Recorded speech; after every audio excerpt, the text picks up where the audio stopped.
World War I, 28 July 1914, 11 November 1918, often abbreviated as WWWI, was a global conflict fought between two coalitions, the Allied powers and the Central Powers.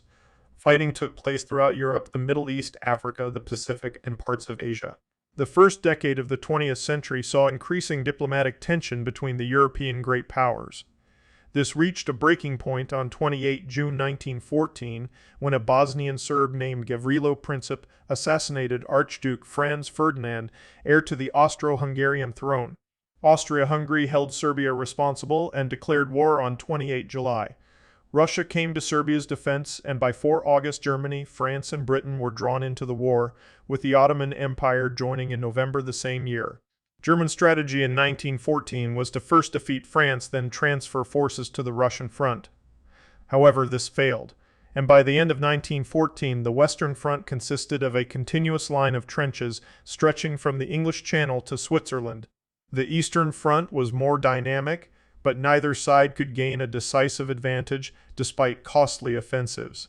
As the war expanded to more fronts, Bulgaria, Romania, Greece, Italy, and others joined in between 1915 and 1917. In early 1917, the United States entered the war on the side of the Allies, while in late 1917, the Bolsheviks seized power in the Russian October Revolution and made peace with the Central Powers in early 1918. Germany launched an offensive in the West in March 1918, but despite initial success, it left the German army exhausted and demoralized. A successful Allied counteroffensive later that year caused the collapse of the German front line.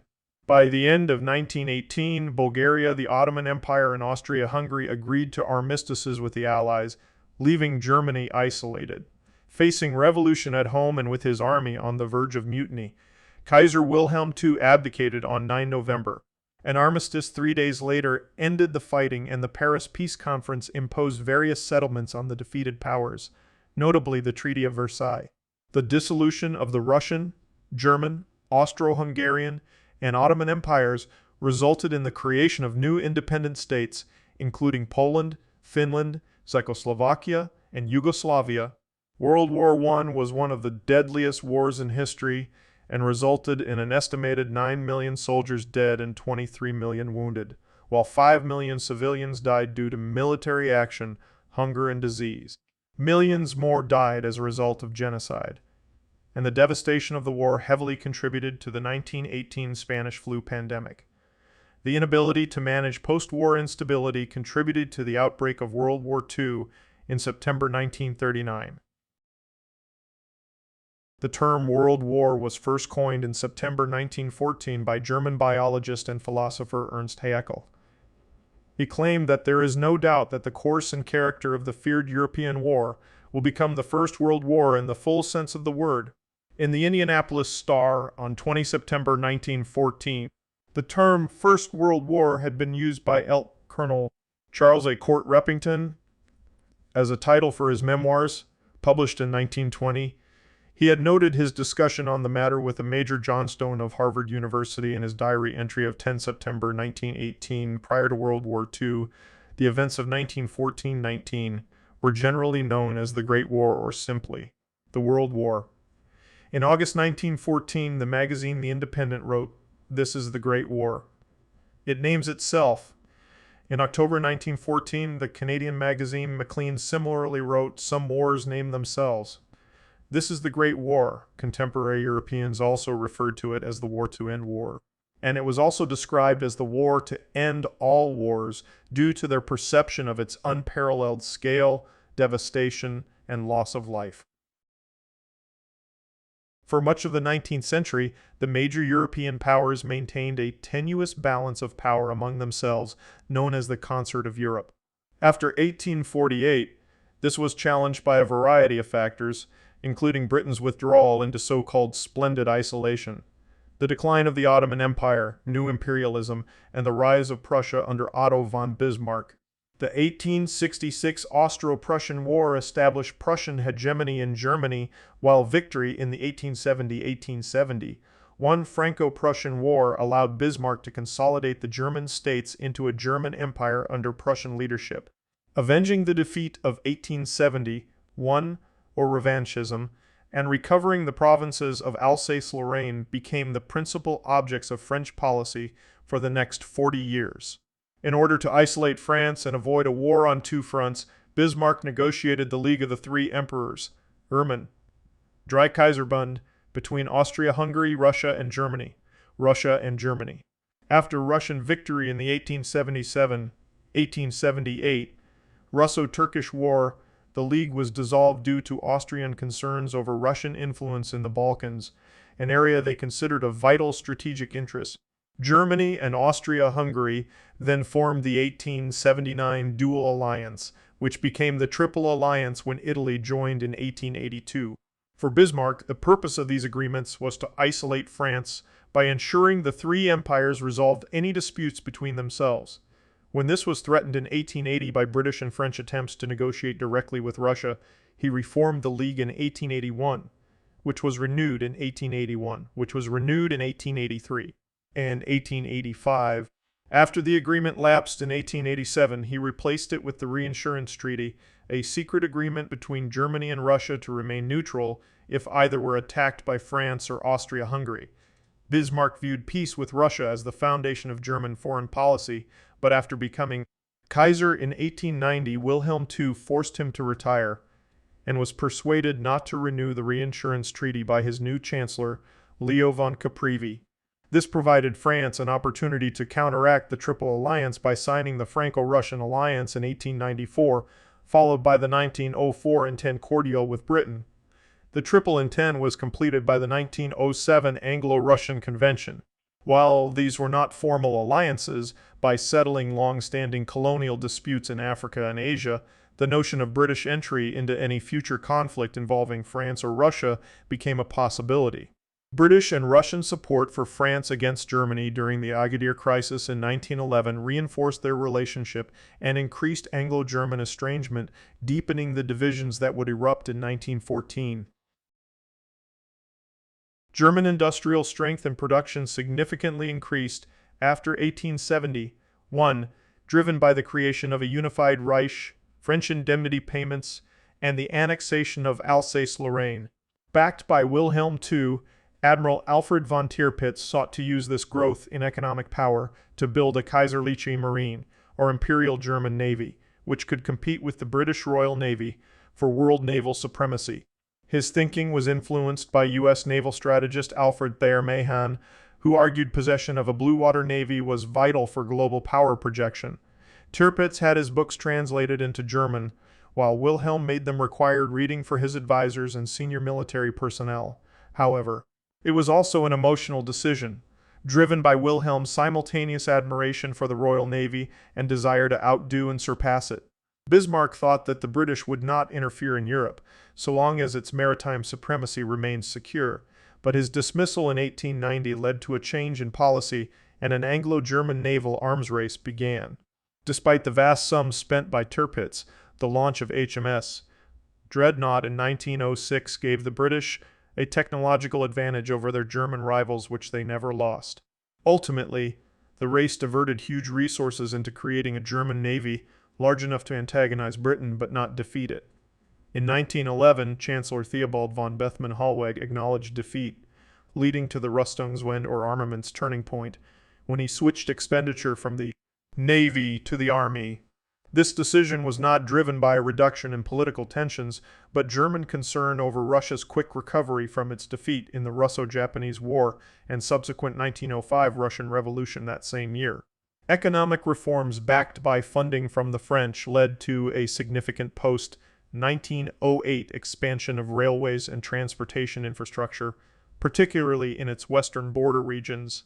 Since Germany and Austro-Hungary relied on faster mobilization to compensate for their numerical inferiority compared to Russia, the threat posed by the closing of this gap was more important than competing with the Royal Navy.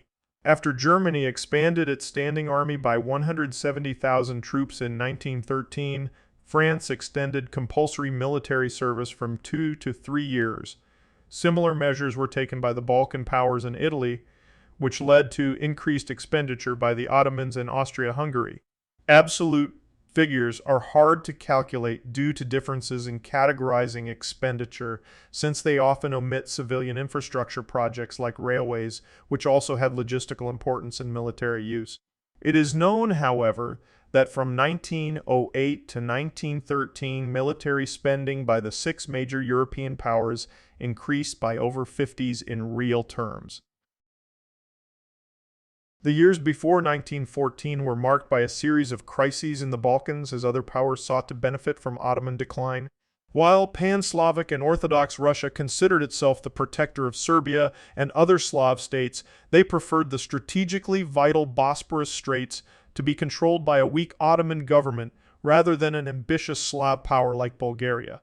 Since Russia had its own ambitions in northeastern Anatolia and their clients had overlapping claims in the Balkans, balancing these divided Russian policymakers and added to regional instability, Austrian statesmen viewed the Balkans as essential for the continued existence of their empire and saw Serbian expansion as a direct threat.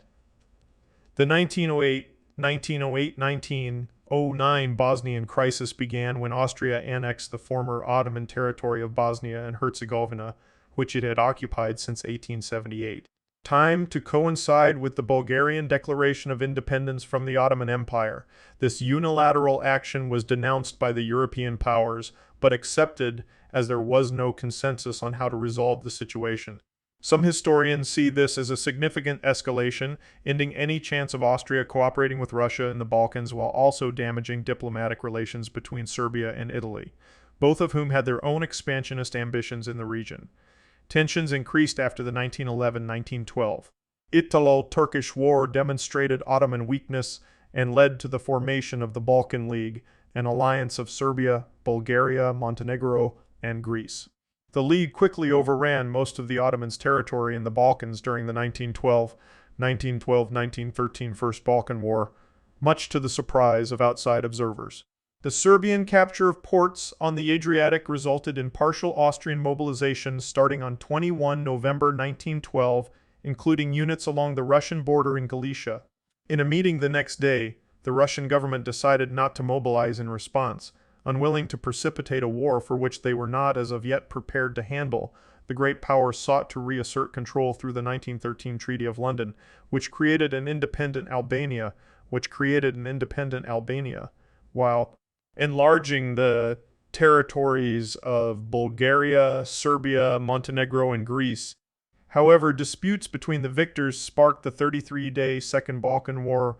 When Bulgaria attacked Serbia and Greece on 16 June 1913, it was defeated, losing most of Macedonia to Serbia and Greece and southern Dobruja to Romania. The result was that even countries which benefited from the Balkan Wars, such as Serbia and Greece, felt cheated of their rightful gains, while for Austria it demonstrated the apparent indifference with which other powers viewed their concerns, including Germany.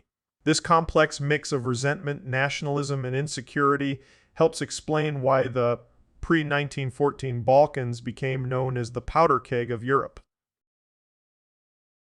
On 28 June 1914, Archduke Franz Ferdinand of Austria, heir presumptive to Emperor Franz Joseph, visited Sarajevo, capital of the recently annexed provinces of Bosnia and Herzegovina. 6 assassins from the movement known as Young Bosnia or Mlada Bosna took up positions along the route taken by the Archduke's motorcade with the intention of assassinating him. Supplied with arms by extremists within the Serbian Black Hand intelligence organization, they hoped his death would free Bosnia from Austrian rule, although there was little agreement on what would replace it. Nidosko Kabrinovic threw a grenade at the Archduke's car and injured 2 of his aides, who were taken to hospital while the convoy carried on. The other assassins were also unsuccessful, but an hour later, as Ferdinand was returning from visiting the injured officers, his car took a wrong turn into a street where Gavrilo Princip was standing. He stepped forward and fired 2 pistol shots, fatally wounding Ferdinand and his wife Sophie, who both died shortly thereafter. Although Emperor Franz Joseph was shocked by the incident, political and personal differences meant the 2 men were not close. Allegedly, his first reported comment was, "A higher power has re-established the order which I, alas, could not preserve." According to historians by Nexime, c. Reaction was reflected more broadly in Vienna, where the event almost failed to make any impression whatsoever. On 28 and 29 June, the crowds listened to music and drank wine, as if nothing had happened. Nevertheless, the impact of the murder of the heir to the throne was significant and has been described by historian Christopher Clark as a 9/11 effect, a terrorist event charged with historic meaning, transforming the political chemistry in Vienna. The Austro-Hungarian authorities encouraged the subsequent anti-Serb riots in Sarajevo, in which Bosnian Croats and Bosniaks killed 2 Bosnian Serbs and damaged numerous Serb-owned buildings. Violent actions against ethnic Serbs were also organized outside Sarajevo in other cities in Austro-Hungarian-controlled Bosnia and Herzegovina, Croatia and Slovenia. Austro-Hungarian authorities in Bosnia and Herzegovina imprisoned and extradited approximately 5,500 prominent Serbs, 700 to 2,200 of whom died in prison. A further 460 Serbs were sentenced to death. A predominantly Bosniak special militia, known as the Schutzkorps, was established and carried out the persecution of Serbs. The assassination initiated the July crisis, a month of diplomatic maneuvering between Austria-Hungary, Germany, Russia, France, and Britain. Believing Serbian intelligence helped organize Franz Ferdinand's murder, Austrian officials wanted to use the opportunity to end their interference in Bosnia and saw war as the best way of achieving this. However, the foreign ministry had no solid proof of Serbian involvement, and a dossier used to make its case was riddled with errors. On 23 July, Austria delivered an ultimatum to Serbia, listing 10 demands made intentionally unacceptable to provide an excuse for starting hostilities. Serbia ordered general mobilization on 25 July, but accepted all the terms, except for those empowering Austrian representatives to suppress subversive elements inside Serbia and take part in the investigation and trial of Serbians linked to the assassination. Claiming this amounted to rejection, Austria broke off diplomatic relations and ordered partial mobilization the next day. On 28 July, they declared war on Serbia and began shelling Belgrade. Having initiated war preparations on 25 July, Russia now ordered general mobilization in support of Serbia on 30th. Anxious to ensure backing from the SPD, political opposition by presenting Russia as the aggressor, German Chancellor Bethmann Hollweg delayed commencement of war preparations until 31 July. That afternoon, the Russian government were handed a note requiring them to cease all war measures against Germany and Austria-Hungary within 12 hours. A further German demand for neutrality was refused by the French, who ordered general mobilization, but delayed declaring war. The German General Staff had long assumed they faced a war on 2 fronts. The Schlieffen Plan envisaged using 80 of the army to defeat France in the west, then switch to Russia. Since this required them to move quickly, mobilization orders were issued that afternoon. At a meeting on 29 July, the British cabinet had narrowly decided its obligations to Belgium under the 1839 Treaty of London did not require it to oppose a German invasion with military force. However, this was largely driven by Prime Minister Asquith's desire to maintain unity. He and his senior cabinet ministers were already committed to support France. The Royal Navy had been mobilized, and public opinion was strongly in favor of intervention. On 31 July, Britain sent notes to Germany and France asking them to respect Belgian neutrality. France pledged to do so. Germany did not reply. Once the German ultimatum to Russia expired on the morning of 1 August, the two countries were at war. Later the same day, Wilhelm was informed by his ambassador in London, Prince Lichnowsky, that Britain would remain neutral if France was not attacked and might not intervene at all given the ongoing Home Rule crisis in Ireland. Jubilant at this news, he ordered General Moltke, the German Chief of Staff, to march the whole of the EA army to the east. This allegedly brought Moltke to the verge of a nervous breakdown, who protested that it cannot be done. The deployment of millions cannot be improvised. Lichnowsky soon realized he was mistaken, although Wilhelm insisted on waiting for a telegram from his cousin George V. Once received, it confirmed there had been a misunderstanding, and he told Moltke, "Now do what you want." Aware of German plans to attack through Belgium, French commander-in-chief Joseph Joffre asked his government for permission to cross the border and preempt such a move. To avoid a violation of Belgian neutrality, he was told any advance could come only after a German invasion. On 2 August, Germany occupied Luxembourg and exchanged fire with French units. On 3 August, they declared war on France and demanded free passage across Belgium, which was refused. Early on the morning of 4 August, the Germans invaded and Albert I of Belgium called for assistance under the Treaty of London. Britain sent Germany an ultimatum demanding they withdraw from Belgium. When this expired at midnight without a response, the two empires were at war. The strategy of the Central Powers suffered from miscommunication. Germany had promised to support Austria-Hungary's invasion of Serbia, but interpretations of what this meant differed. Previously tested deployment plans had been replaced early in 1914, but those had never been tested in exercises. Austro-Hungarian leaders believed Germany would cover its northern flank against Russia. Germany, however, envisioned Austria-Hungary directing most of its troops against Russia, while Germany dealt with France. This confusion forced the Austro-Hungarian army to divide its forces between the Russian and Serbian fronts. Beginning on 12 August, the Austrian and Serbs clashed at the battles of the Sir and Kulbara. Over the next 2 weeks, Austrian attacks were repulsed with heavy losses, dashing their hopes of a swift victory and marking the first major Allied victories of the war.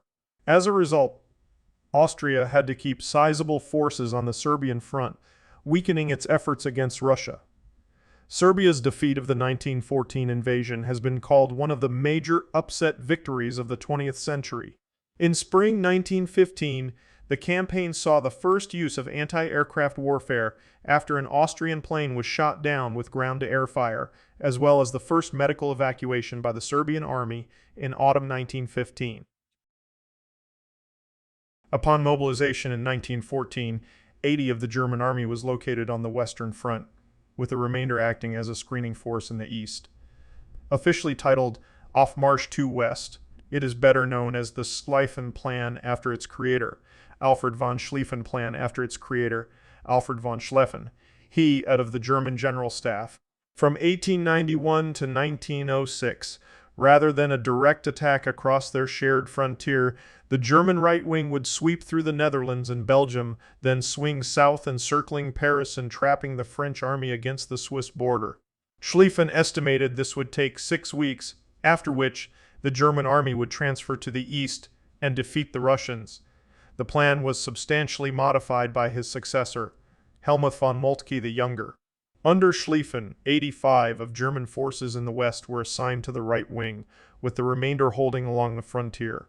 By keeping his left wing deliberately weak, he hoped to lure the French into an offensive into the lost provinces of Alsace-Lorraine, which was in fact the strategy envisaged by their Plan XVII. However, Moltke grew concerned the French might push too hard on his left flank, and as the German army increased in size from 1908 to 1914, he changed the allocation of forces between the two wings from 85-15 to 70-30. He also considered Dutch neutrality essential for German trade and cancelled the incursion into the Netherlands, which meant any delays in Belgium threatened the entire viability of the plan. Historian Richard Holmes argues these changes meant the right wing was not strong enough to achieve decisive success, and thus led to unrealistic goals and timings. The initial German advance in the west was very successful, and by the end of August the Allied left, which included the British Expeditionary Force (BEF), was in full retreat. At the same time, the French offensive in Alsace-Lorraine was a disastrous failure, with casualties exceeding 260,000, including 27,000 killed on 22 August during the Battle of the Frontiers. German planning provided broad strategic instructions while allowing army commanders considerable freedom in carrying them out at the front. This worked well in 1866 and 1870, but in 1914, von Kluck used this freedom to disobey orders, opening a gap between the German armies as they closed on Paris. The French and British exploited this gap to halt the German advance east of Paris at the First Battle of the Marne from 5 to 12 September and pushed the German forces back some 50 km 31 mi. In 1911, the Russian Stavka had agreed with the French to attack Germany within 15 days of mobilization, 10 days before the Germans had anticipated, although it meant the two Russian armies that entered East Prussia on 17 August did so without many of their support elements.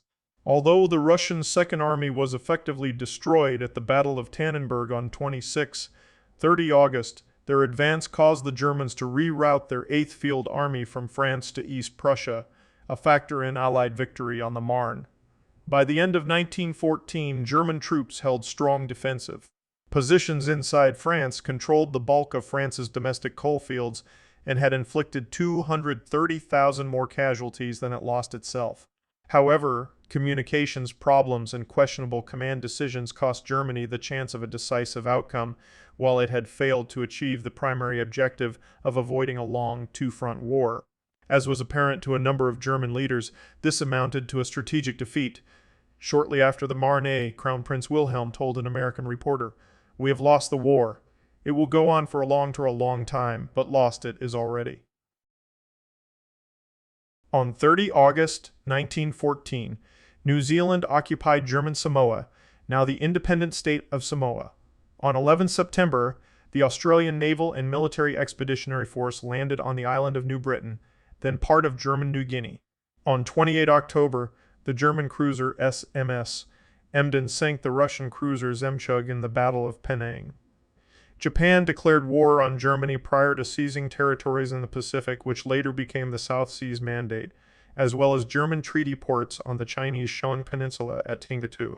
After Vienna refused to withdraw its cruiser SMS Kaiserin Elizabeth from Tsingtao, Japan declared war on Austria-Hungary as well, and the ship was sunk at Tsingtao in November 1914. Within a few months, Allied forces had seized all German territories in the Pacific, leaving only isolated commerce raiders and a few holdouts in New Guinea. Some of the first clashes of the war involved British, French, and German colonial forces in Africa. On 6-7 August, French and British troops invaded the German protectorate of Togoland and Cameroon. On 10 August, German forces in Southwest Africa attacked South Africa. Sporadic and fierce fighting continued for the rest of the war. The German colonial forces in German East Africa, led by Colonel Paul von Lettow-Vorbeck, fought a guerrilla warfare campaign during World War I and only surrendered 2 weeks after the armistice took effect in Europe. Prior to the war, Germany had attempted to use Indian nationalism and pan-Islamism to its advantage, a policy continued post-1914 by instigating uprisings in India, while the Niedermayer-Hentig expedition urged Afghanistan to join the war on the side of Central Powers. However, contrary to British fears of a revolt in India, the outbreak of the war saw a reduction in nationalist activity. This was largely because leaders from the Indian National Congress and other groups believed support for the British war effort would hasten Indian Home Rule, a promise allegedly made explicit in 1917 by Edwin Montagu, then Secretary of State for India. In 1914, the British Indian Army was larger than the British Army itself, and between 1914 and 1918, an estimated 1.3 million Indian soldiers and laborers served in Europe, Africa, and the Middle East, while the government of India and their princely allies supplied large quantities of food, money, and ammunition. In all, 140,000 soldiers served on the Western Front and nearly 700,000 in the Middle East, with 47,746 killed and 65,126 wounded. The suffering engendered by the war, as well as the failure of the British government to grant self-government to India after the end of hostilities, bred disillusionment and resulted in the campaign for full independence led by Mahatma Gandhi. Pre-war military tactics that emphasized open warfare and the individual rifleman proved obsolete when confronted with conditions prevailing in 1914. Technological advances allowed the creation of strong defensive systems, largely impervious to massed infantry advances such as barbed wire, machine guns, and above all, far more powerful artillery, which dominated the battlefield and made crossing open ground extremely difficult. Both sides struggled to develop tactics for breaching entrenched positions without suffering heavy casualties. In time, however, technology enabled the production of new offensive weapons, such as gas warfare and the tank. After the First Battle of the Marne in September 1914, Allied and German forces unsuccessfully tried to outflank each other, a series of maneuvers later known as the Race to the Sea. By the end of 1914, the opposing forces confronted each other along an uninterrupted line of entrenched positions from the Channel to the Swiss border. Since the Germans were normally able to choose where to stand, they generally held the high ground, while their trenches tended to be better built. Those constructed by the French and English were initially considered temporary, only needed until an offensive would smash the German defenses. Both sides tried to break the stalemate using scientific and technological advances. On 22 April 1915, at the Second Battle of Ypres, the Germans, violating the Hague Convention, used chlorine gas for the first time on the Western Front. Several types of gas soon became widely used by both sides, and though it never proved a decisive battle-winning weapon, it became one of the most feared and best-remembered horrors of the war. Neither side proved able to deliver a decisive blow for the next 2 years. Throughout 1915-17, the British Empire and France suffered more casualties than Germany because of both the strategic and tactical stances chosen by the sides. Strategically, while the Germans mounted only one major offensive, the Allies made several attempts to break through the German lines. In February 1916, the Germans attacked French defensive positions at the Battle of Verdun, lasting until December 1916. The Germans made initial gains before French counterattacks returned matters to near their starting point. Casualties were greater for the French, but the Germans bled heavily as well, with anywhere from 700,000 to 975,000 casualties suffered between the two combatants. Verdun became a symbol of French determination and self-sacrifice. The Battle of the Somme was an Anglo-French offensive of July to November 1916. The opening day on 1 July 1916 was the bloodiest single day in the history of the British Army, which suffered 57,470 casualties, including 19,240 dead. As a whole, the Somme offensive led to an estimated 420,000 British casualties, along with 200,000 French and 500,000 German. Gunfire was not the only factor taking lives. The diseases that emerged in the trenches were a major killer on both sides. The living conditions made it so that countless diseases and infections occurred, such as trench foot, shell shock, blindness, burns from mustard gas, lice, trench fever, coyotes, body lice, and the Spanish flu. At the start of the war, German cruisers were scattered across the globe, some of which were subsequently used to attack Allied merchant shipping. The British Royal Navy systematically hunted them down, though not without some embarrassment from its inability to protect Allied shipping.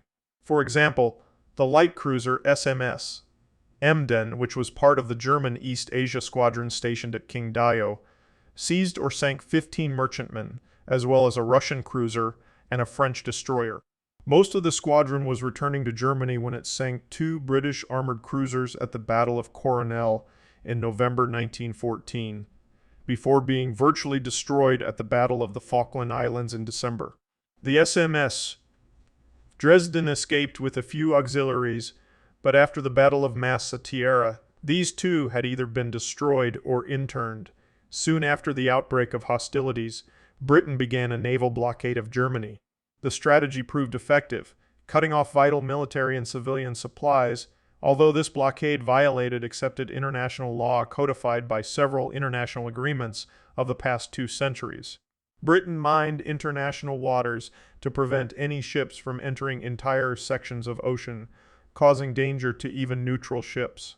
Since there was limited response to this tactic of the British, Germany expected a similar response to its unrestricted submarine warfare.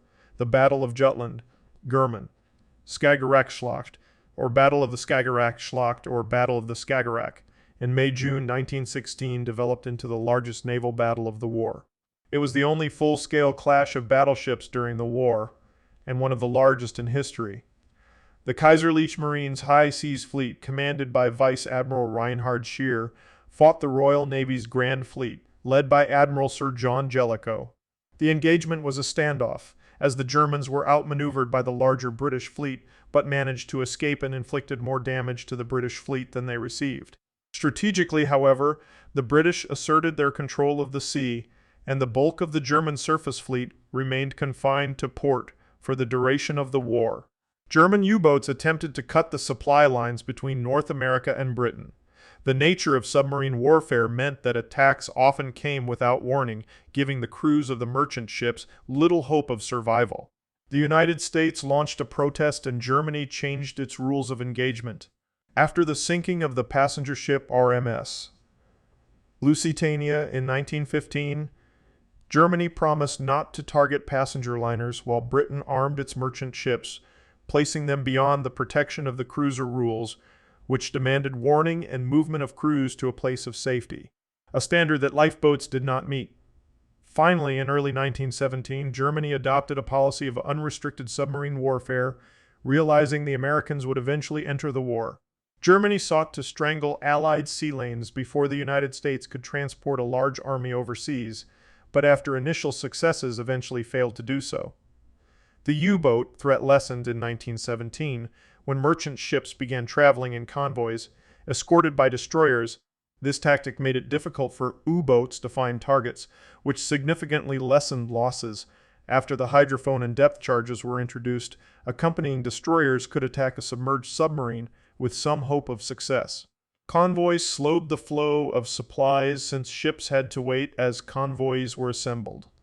The solution to the delays was an extensive program of building new freighters. Troop ships were too fast for the submarines and did not travel the North Atlantic in convoys. The U-boats had sunk more than 5,000 Allied ships at a cost of 199 submarines. World War I also saw the first use of aircraft carriers in combat, with HMS Furious launching Sopwith Camels in a successful raid against the Zeppelin hangars at Tondern in July 19TT, as well as blimps for anti-submarine patrol. Faced with Russia in the east, Austria-Hungary could spare only one-third of its army to attack Serbia. After suffering heavy losses, the Austrians briefly occupied the Serbian capital, Belgrade. A Serbian counterattack in the Battle of Kolubara succeeded in driving them from the country by the end of 1914. For the first 10 months of 1915, Austria-Hungary used most of its military reserves to fight Italy. German and Austro-Hungarian diplomats, however, scored a coup by persuading Bulgaria to join the attack on Serbia. The Austro-Hungarian provinces of Slovenia, Croatia, and Bosnia provided troops for Austria-Hungary in the fight with Serbia, Russia, and Italy. Montenegro allied itself with Serbia. Bulgaria declared war on Serbia on 14 October 1915 and joined in the attack by the Austro-Hungarian army under Mackenson's army of 250,000 that was already underway. Serbia was conquered in a little more than a month, as the Central Powers, now including Bulgaria, sent in 600,000 troops total. The Serbian army, fighting on two fronts and facing certain defeat, retreated into northern Albania. The Serbs suffered defeat in the Battle of Kosovo. Montenegro covered the Serbian retreat towards the Adriatic coast in the Battle of Mojkovac in 6-7 January 1916, but ultimately the Austrians also conquered Montenegro. The surviving Serbian soldiers were evacuated by ship to Greece. After conquest, Serbia was divided between Austro-Hungary and Bulgaria. In late 1915, a Franco-British force landed at Salonika in Greece to offer assistance and to pressure its government to declare war against the Central Powers. However, the pro-German King Constantine I dismissed the pro-Allied government of Eleftherios Venizelos before the Allied expeditionary force arrived. The friction between the King of Greece and the Allies continued to accumulate with the national schism, which effectively divided Greece between regions still loyal to the king and the new provisional government of Venizelos and Salonika.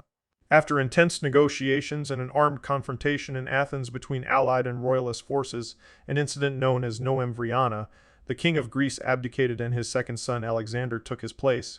Greece officially joined the war on the side of the Allies in June 1917.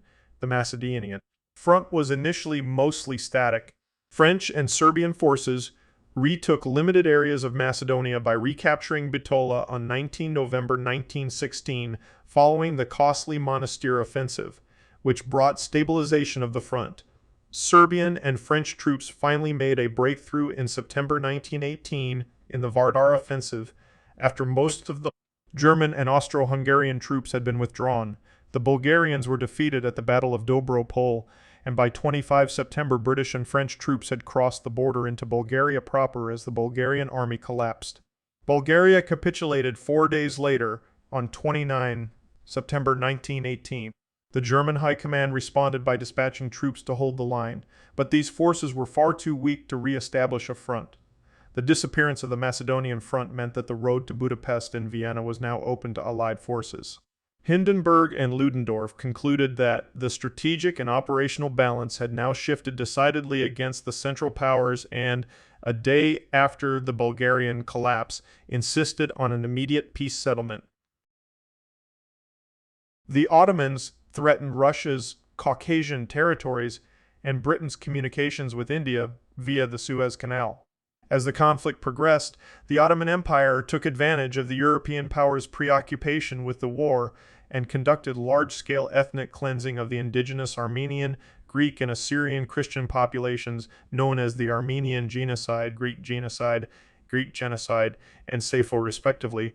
The British and French opened overseas fronts with the Gallipoli, 1915, and Mesopotamian campaigns, 1914. In Gallipoli, the Ottoman Empire successfully repelled the British, French, and Australian and New Zealand Army Corps, AZACs.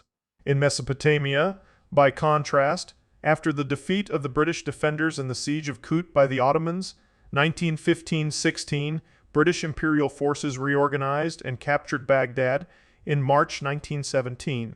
The British were aided in Mesopotamia by local Arab and Assyrian fighters, while the Ottomans employed local Kurdish and Turkoman tribes.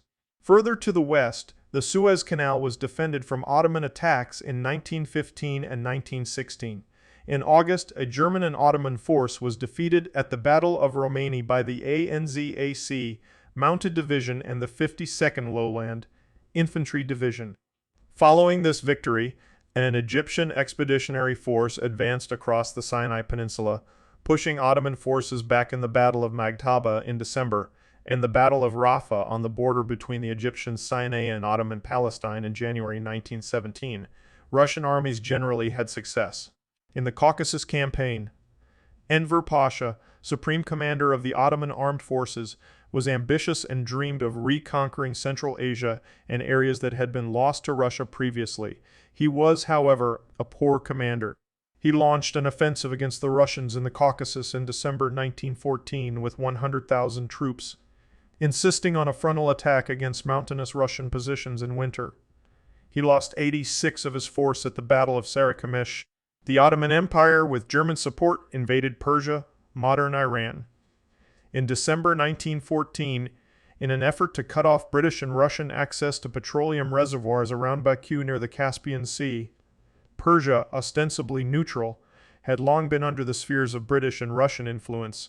The Ottomans and Germans were aided by Kurdish and Azeri forces, together with a large number of major Iranian tribes such as the Qashqai, Tangistanis, Lurs, and Kamsef, while the Russians and British had the support of Armenian and Assyrian forces. The Persian campaign was to last until 1918 and end in failure for the Ottomans and their allies. However, the Russian withdrawal from the war in 1917 led to Armenian and Assyrian forces, who had hitherto inflicted a series of defeats upon the forces of the Ottomans and their allies, being cut off from supply lines, outnumbered, outgunned, and isolated, forcing them to fight and flee towards British lines in northern Mesopotamia. General Yudenich, the Russian commander from 1915 to 1916, drove the Turks out of most of the southern Caucasus with a string of victories. During the 1916 campaign, the Russians defeated the Turks in the Erzurum offensive, also occupying Trabzon. In 1917, Russian Grand Duke Nicholas assumed command of the Caucasus Front. Nicholas planned a railway from Russian Georgia to the conquered territories so that fresh supplies could be brought up for a new offensive in 1917. However, in March 1917, February in the pre-revolutionary Russian calendar, the Tsar abdicated in the course of the February Revolution, and the Russian Caucasus army began to fall apart. The Arab Revolt, instigated by the Arab Bureau of the British Foreign Office, started June 1916 with the Battle of Mecca, led by Sharif Hussein of Mecca, and ended with the Ottoman surrender of Damascus. Fakhri Pasha, the Ottoman commander of Medina, resisted for more than 2.5 years during the siege of Medina before surrendering in January 1919. The Senussi tribe along the border of Italian Libya and British Egypt, incited and armed by the Turks, waged a small-scale guerrilla war against Allied troops. The British were forced to dispatch 12,000 troops to oppose them in the Senussi campaign. Their rebellion was finally crushed in mid-1916. Total Allied casualties on the Ottoman fronts amounted 650,000 men. Total Ottoman casualties were 725,000, with 325,000 dead and 400,000 wounded. Although Italy joined the Triple Alliance in 1882, a treaty with its traditional Austrian enemy was so controversial that subsequent governments denied its existence, and the terms were only made public in 1915.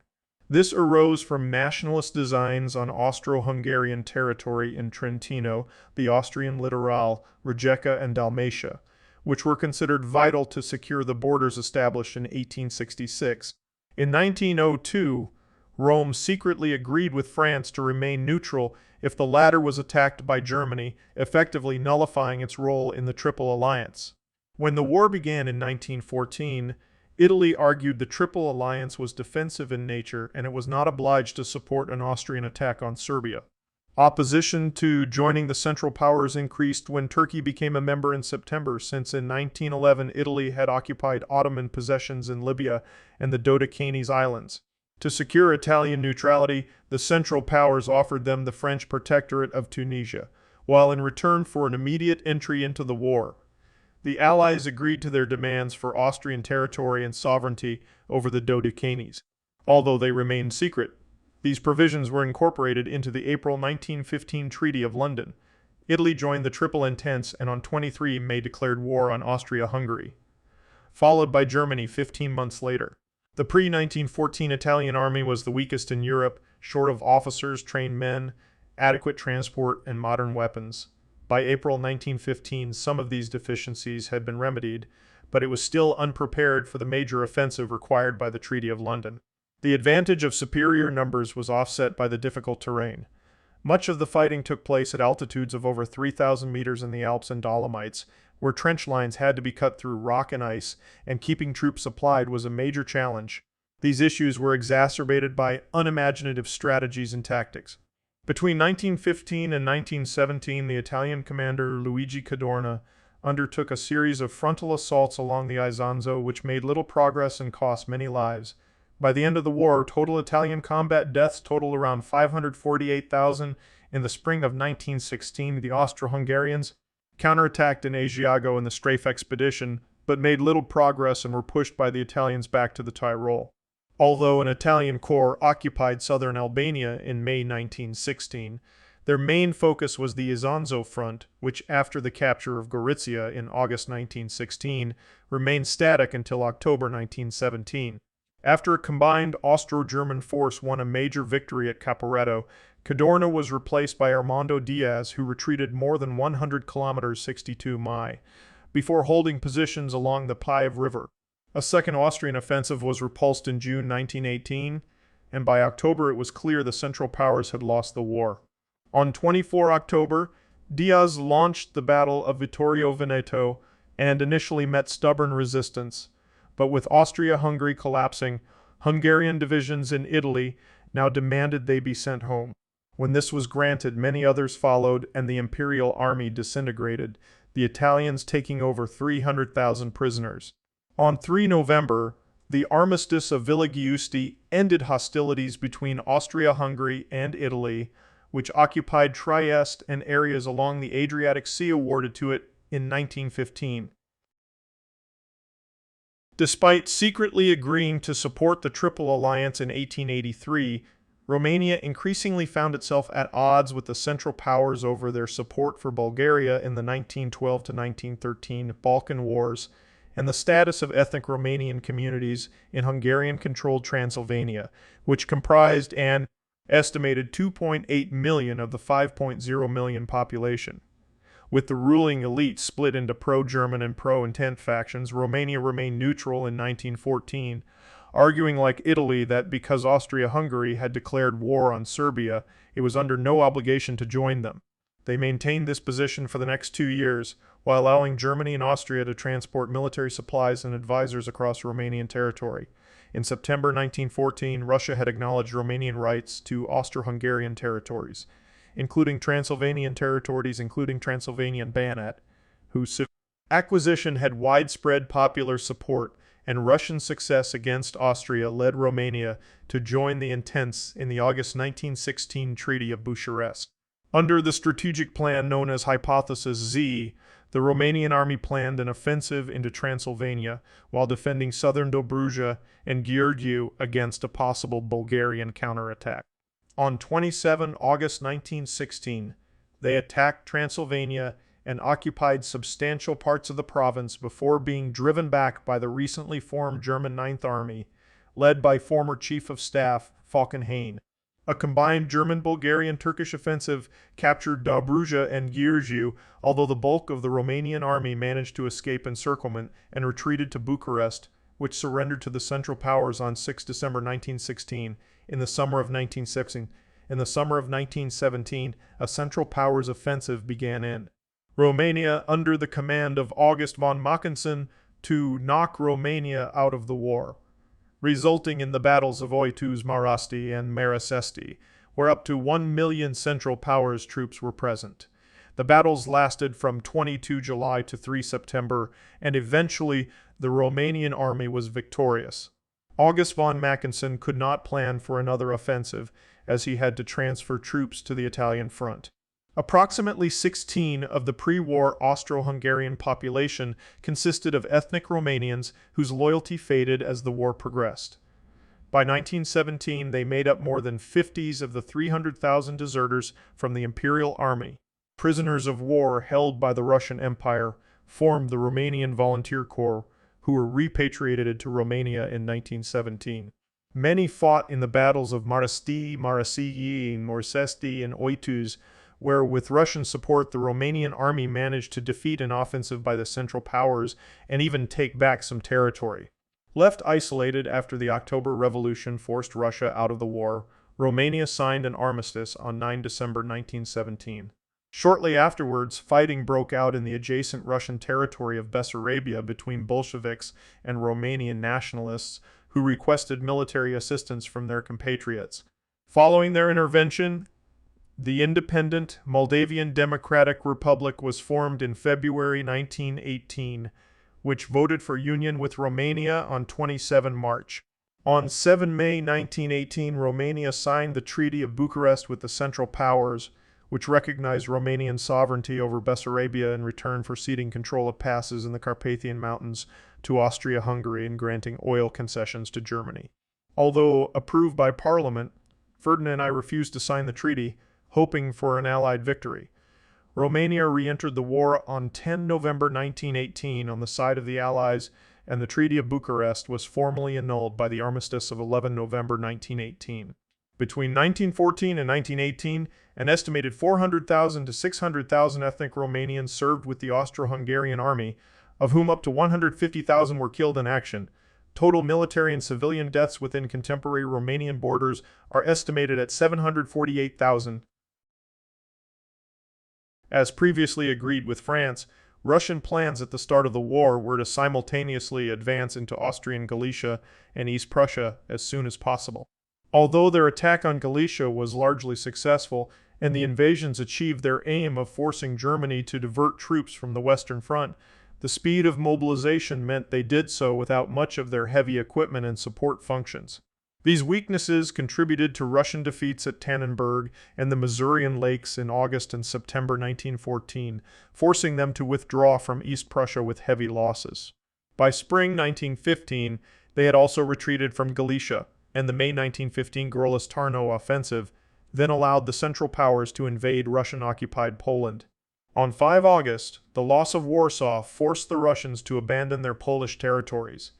Despite the successful June 1916 Brusilov offensive against the Austrians in eastern Galicia, shortages of supplies, heavy losses, and command failures prevented the Russians from fully exploiting their victory.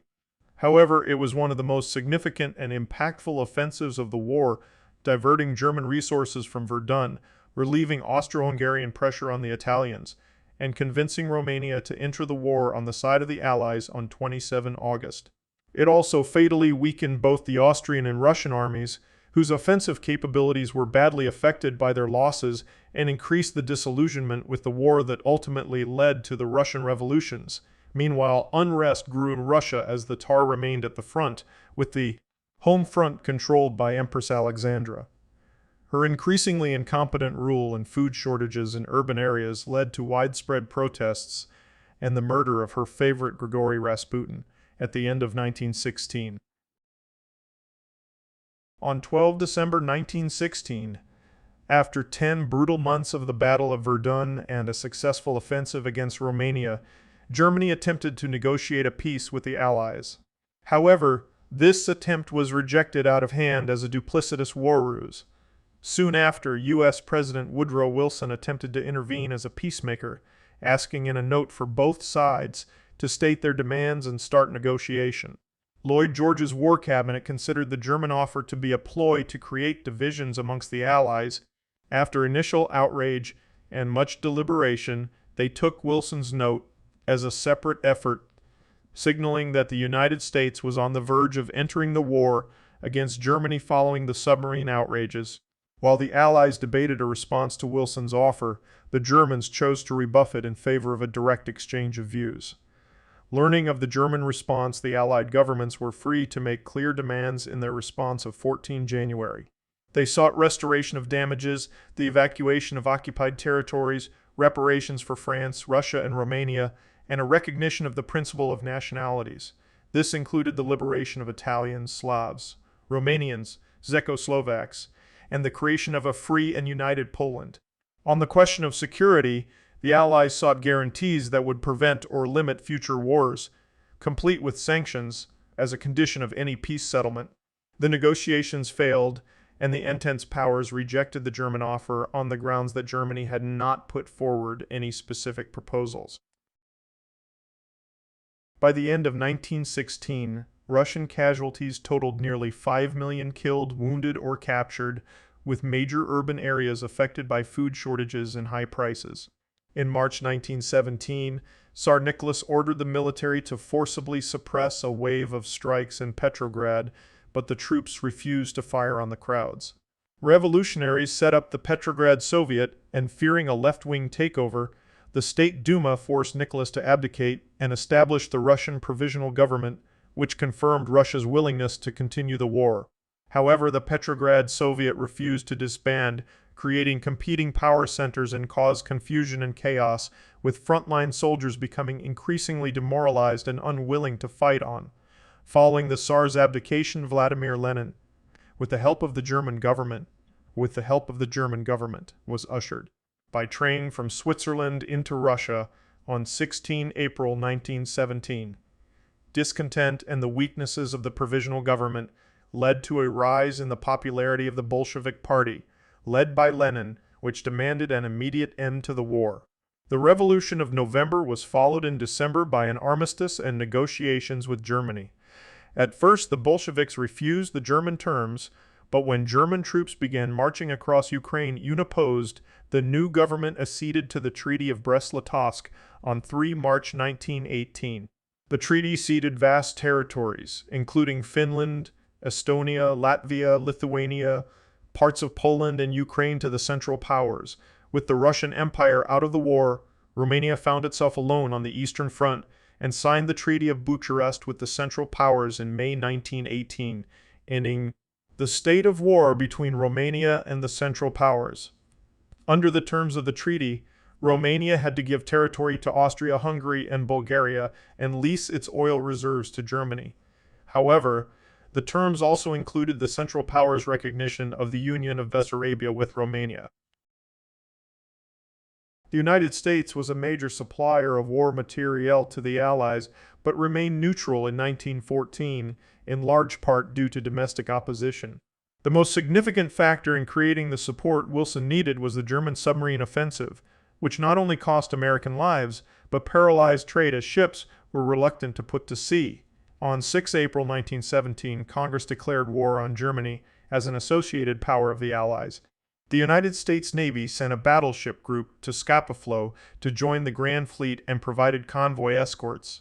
In April 1917, the United States Army had fewer than 300,000 men, including National Guard units, compared to British and French armies of 4.1 and 8.3 million, respectively. The Selective Service Act of 1917 drafted 2.8 million men, although training and equipping such numbers was a huge logistical challenge. By June 1918, over 667,000 members of the American Expeditionary Forces, AEF, had been transported to France, a figure which reached 2 million by the end of November.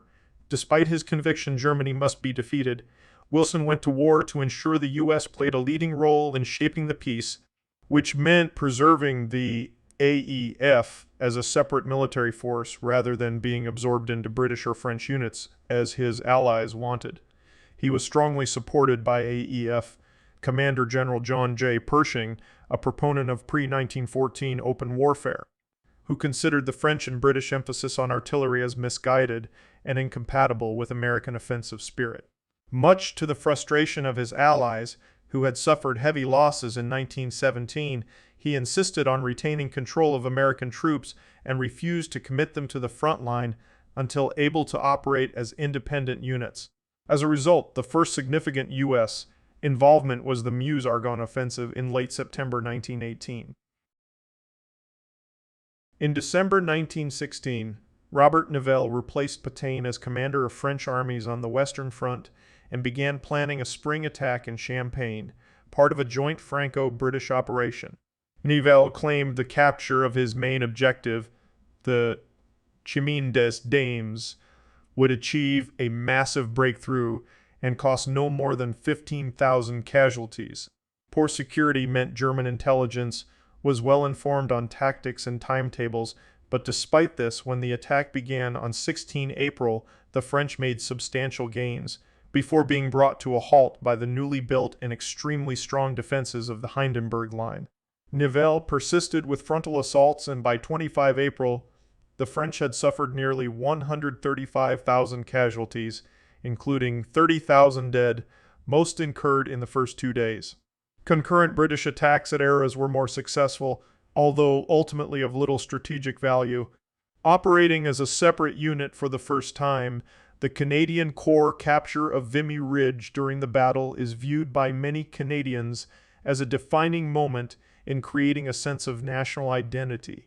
Although Nivelle continued the offensive, on 3 May the 21st Division, which had been involved in some of the heaviest fighting at Verdun, refused orders to go into battle, initiating the French army mutinies. Within days, acts of collective indiscipline had spread to 54 divisions, while over 20,000 deserted. Unrest was almost entirely confined to the infantry, whose demands were largely non-political, including better economic support for families at home and regular periods of leave, which Nivelle had ended, although the vast majority remained willing to defend their own lines. They refused to participate in offensive action, reflecting a complete breakdown of trust in the army leadership. Nivelle was removed from command on 15 May and replaced by Pétain, who resisted demands for drastic punishment and set about restoring morale by improving conditions. While exact figures are still debated, only 27 men were actually executed, with another 3,000 sentenced to periods of imprisonment. However, the psychological effects were long-lasting. One veteran commenting, "Pétain has purified the unhealthy atmosphere." French soldier. In March and April 1917, at the First and Second Battles of Gaza, German and Ottoman forces stopped the advance of the Egyptian Expeditionary Force, which had begun in August 1916 at the Battle of Romania. At the end of October, the Sinai and Palestine campaign resumed, when General Edmund Allenby's X-Corps XXI Corps, XXI Corps, and Desert Mounted Corps won the Battle of Beersheba. 2 Ottoman armies were defeated a few weeks later at the Battle of Mughal Ridge, and early in December, Jerusalem was captured following another Ottoman defeat at the Battle of Jerusalem. About this time, Friedrich Freiherr Kress von Kressenstein was relieved of his duties as the 8th Army's commander, replaced by Djavad Pasha, and a few months later, the commander of the Ottoman Army in Palestine, Erich von Falkenhayn, was replaced by Otto Liman von Sanders in early 1918. The early 1918 Front line was extended and the Jordan Valley was occupied following the First Transjordan and the Second Transjordan attacks by British Empire forces in March and April 1918. In December 1917, the Central Powers signed an armistice with Russia, thus freeing large numbers of German troops for use in the West. With German reinforcements and new American troops pouring in, the outcome was to be decided on the Western Front. The Central Powers knew that they could not win a protracted war, but they held high hopes for success based on a final quick offensive. Furthermore, both sides became increasingly fearful of social unrest and revolution in Europe. Thus, both sides urgently sought a decisive victory. Ludendorff drew up plans, codenamed Operation Michael, for the 1918 offensive on the Western Front.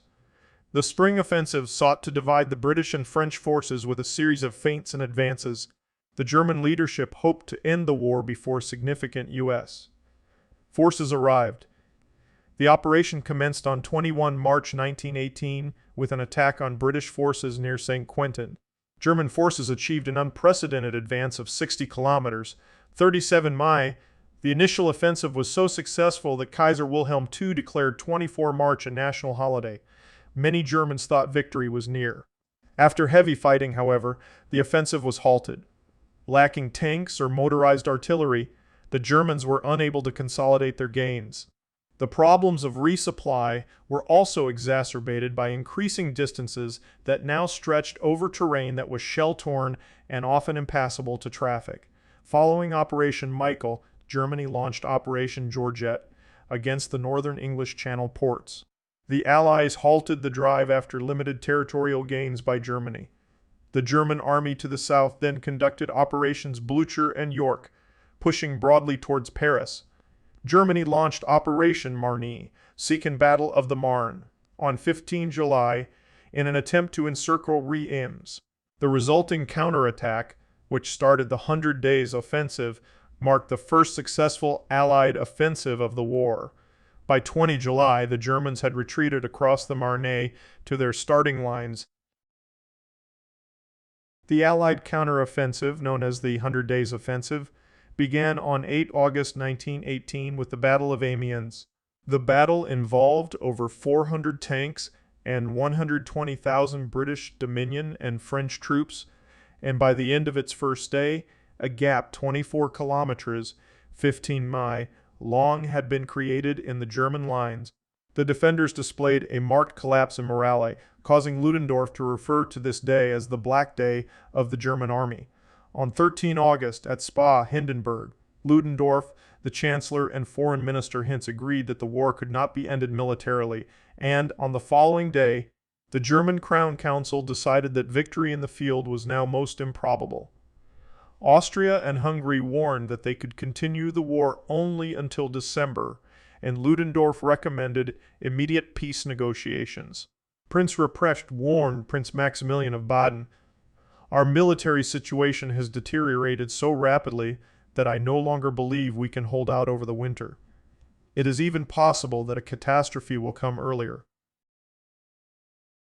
In September, the Allies advanced to the Hindenburg Line in the north and center. The Germans continued to fight strong rearguard actions and launched numerous counterattacks, but positions and outposts of the line continued to fall, with the BUF alone taking 30,441 prisoners in the last week of September. On 24 September, an assault by both the British and French came within 3 kilometers, 2 mi, of St. Quentin. The Germans had now retreated to positions along or behind the Hindenburg Line. That same day, Supreme Army Command informed the leaders in Berlin that armistice talks were inevitable. The final assault on the Hindenburg Line began with the Meuse-Argonne offensive, launched by American and French troops on 26 September. The following week, cooperating American and French units broke through in Champagne at the Battle of Blanc-Mont Ridge, forcing the Germans off the commanding heights and closing towards the Belgian frontier. On 8 October, the line was pierced again by British and Dominion troops at the Battle of Cambrai. When Bulgaria signed a separate armistice on 29 September, Ludendorff, having been under great stress for months, suffered something similar to a breakdown. It was evident that Germany could no longer mount a successful defense. The collapse of the Balkans meant that Germany was about to lose its main supplies of oil and food. Its reserves had been used up, even as U.S. troops kept arriving at the rate of 10,000 per day. Allied forces started the Vardar offensive on 15 September at two key points, Dobropol and near Dožran Lake. In the Battle of Dobropol, the Serbian and French armies had success after a 3-day-long battle with relatively small casualties and subsequently made a breakthrough in the front, something which was rarely seen in World War I. After the front was broken, Allied forces started to liberate Serbia and reached Skopje at 29 September, after which Bulgaria signed an armistice with the Allies on 30 September. In northern Germany, the German Revolution of 1918-1919 began at the end of October 1918. Units of the German Navy refused to set sail for a last large-scale operation in a war they believed to be as good as lost, initiating the uprising, the Sailors' Revolt, which then ensued in the naval ports of Wilhelmshaven and Kiel, spread across the whole country within days and led to the proclamation of a republic on 9 November 1918, shortly thereafter to the abdication of Kaiser Wilhelm II and to German surrender. The collapse of the Central Powers came swiftly. Bulgaria was the first to sign an armistice, the Armistice of Salonika on 29 September 1918. German Emperor Wilhelm II, in a telegram to Bulgarian Tsar Ferdinand, I described the situation thus: disgraceful, 62,000 Serbs decided the war. On the same day, the German Supreme Army Command informed Kaiser Wilhelm II and the Imperial Chancellor Count Georg von Hertling that the military situation facing Germany was hopeless. On 24 October, the Italians began a push that rapidly recovered territory lost after the Battle of Caporetto. This culminated in the Battle of Vittorio Veneto, which marked the end of the Austro-Hungarian army as an effective fighting force. The offensive also triggered the disintegration of the Austro-Hungarian Empire. During the last week of October, declarations of independence were made in Budapest, Prague, and Zagreb. On 29 October, the imperial authorities asked Italy for an armistice, but the Italians continued advancing, reaching Trento, Udine, and Trieste. On 3 November, Austria-Hungary sent a flag of truce to ask for an armistice, Armistice of Villa Giusti. The terms, arranged by telegraph with the Allied authorities in Paris, were communicated to the Austrian commander and accepted. The armistice with Austria was signed in the Villa Giusti near Padua on 3 November. Austria and Hungary signed separate armistices following the overthrow of the Habsburg monarchy. In the following days, the Italian army occupied Innsbruck and all Tyrol with over 20,000 soldiers. On 30 October, the Ottoman Empire capitulated, signing the Armistice of Mudros. With the military faltering and with widespread loss of confidence in the Kaiser leading to his abdication and fleeing of the country, Germany moved towards surrender. Prince Maximilian of Baden took charge of a new government on 3 October as Chancellor of Germany to negotiate with the Allies.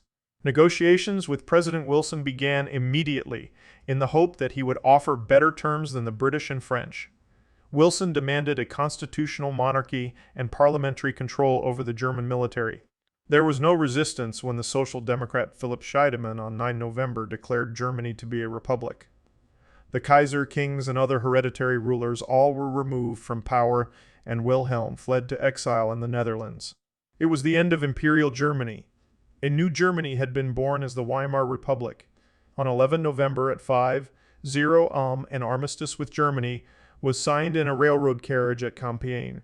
At 11 a.m. on 11 November 1918, a ceasefire came into effect.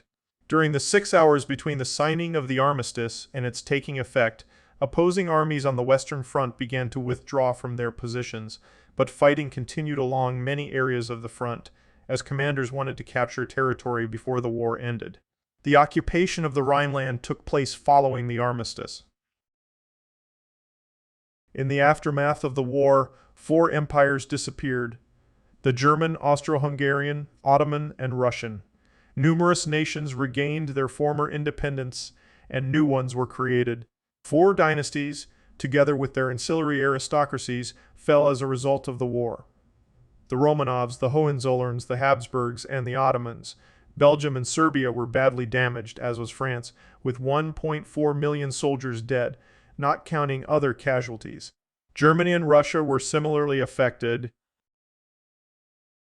A formal state of war between the two sides persisted for another 7 months, until the signing of the Treaty of Versailles with Germany on 28 June 1919. The United States Senate did not ratify the treaty despite public support for it, and did not formally end its involvement in the war until the Knox-Porter Resolution was signed on 2 July 1921 by President Warren G. Harding. For the United Kingdom and the British Empire, the state of war ceased under the provisions of the termination of the present war definition.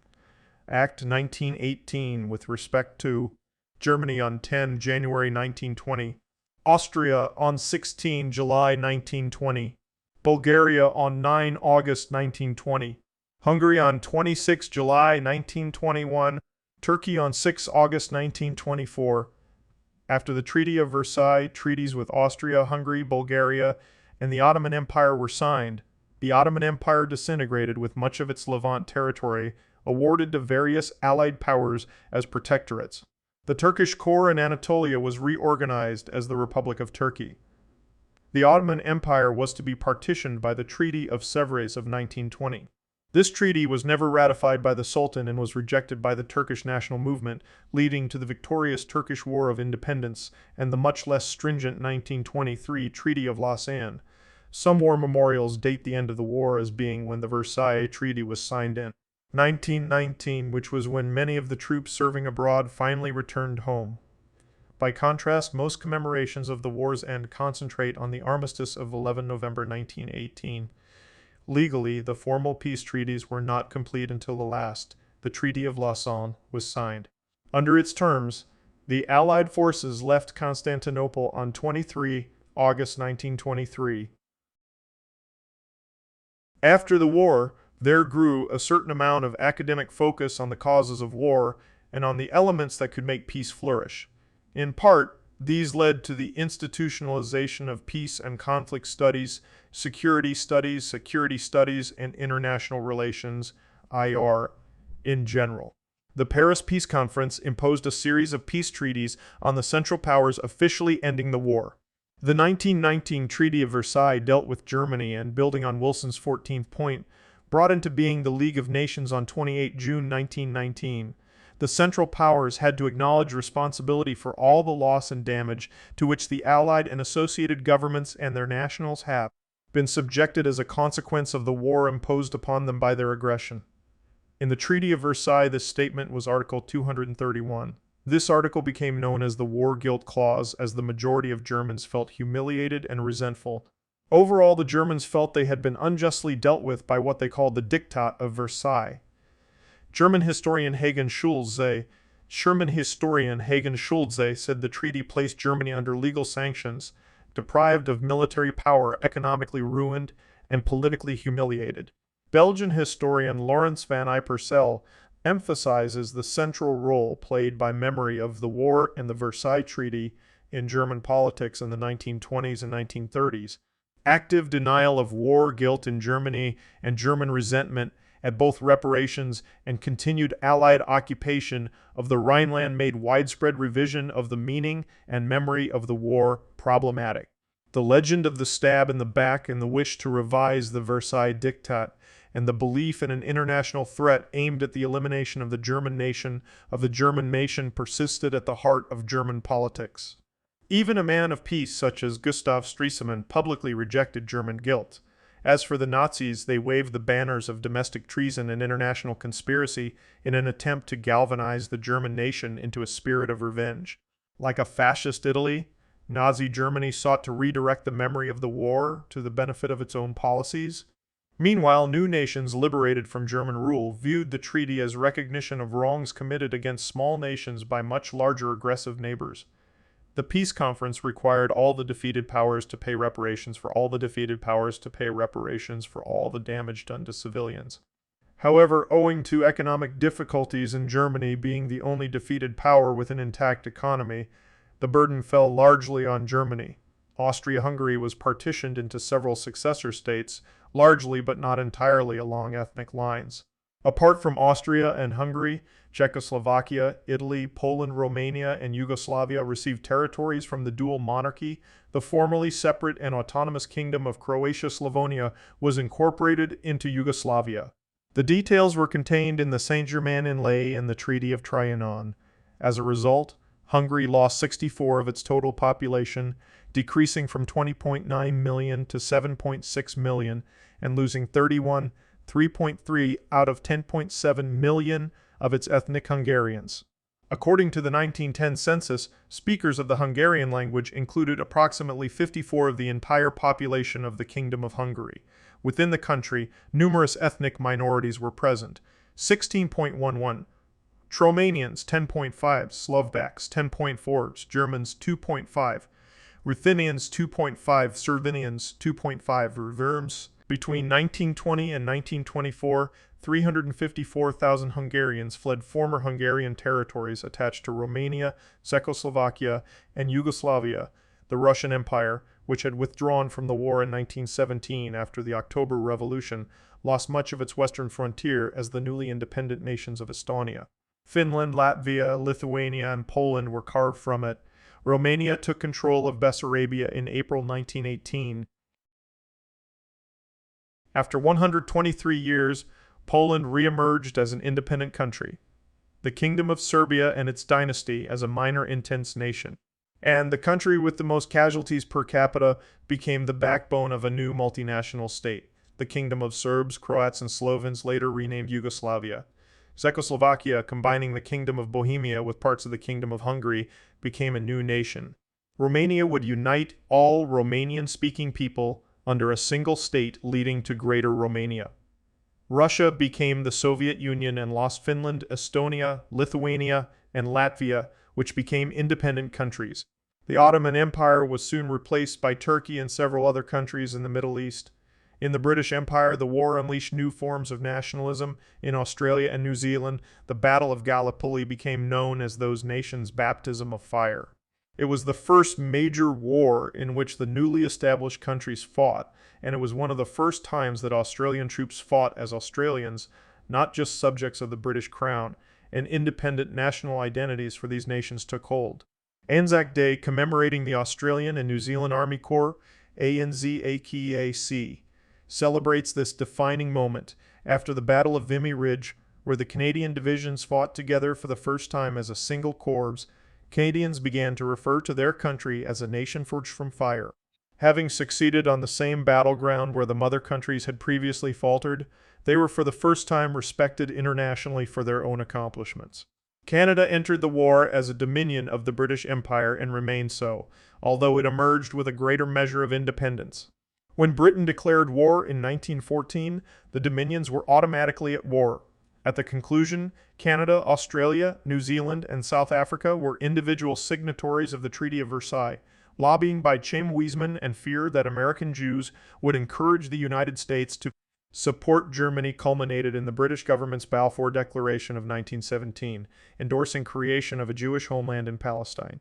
A total of more than 1,172,000 Jewish soldiers served in the Allied and Central Power forces in World War I, including 275,000 in Austria-Hungary and 450,000 in Austria-Hungary and 450,000 in terrorist Russia. The establishment of the modern State of Israel and the roots of the continuing Israeli-Palestinian conflict are partially found in the unstable power dynamics of the Middle East that resulted from World War I. Before the end of the war, the Ottoman Empire had maintained a modest level of peace and stability throughout the Middle East. With the fall of the Ottoman government, power vacuums developed and conflicting claims to land and nationhood began to emerge. The political boundaries drawn by the victors of World War I were quickly imposed, sometimes after only cursory consultation with the local population. These continue to be problematic in the 21st century struggles for national identity. While the dissolution of the Ottoman Empire at the end of World War I was pivotal in contributing to the modern political situation of the Middle East, including the Arab-Israeli conflict, the end of Ottoman rule also spawned lesser-known disputes over water and other natural resources. The end of water and other natural resources. Prestige of Germany and German things in Latin America remained high after the war, but did not recover to its pre-war levels. Indeed, in Chile, the war brought an end to a period of intense scientific and cultural influence writer Eduardo de la Barra scorningly called the German bewitchment, Spanish, el embrujamiento alemán. The Transylvanian and Bukovinian Romanians, who were taken prisoners of war, fought as the Romanian Volunteer Corps in Russia, Romanian Legion of Siberia, and Romanian Legion in Italy, taking part in the Eastern Front as part of the Russian Army and since summer 1917 in the Romanian Front as part of the Romanian Army, as a supporter of the White Movement with the Czechoslovak Legion against the Red Army during the Russian Civil War.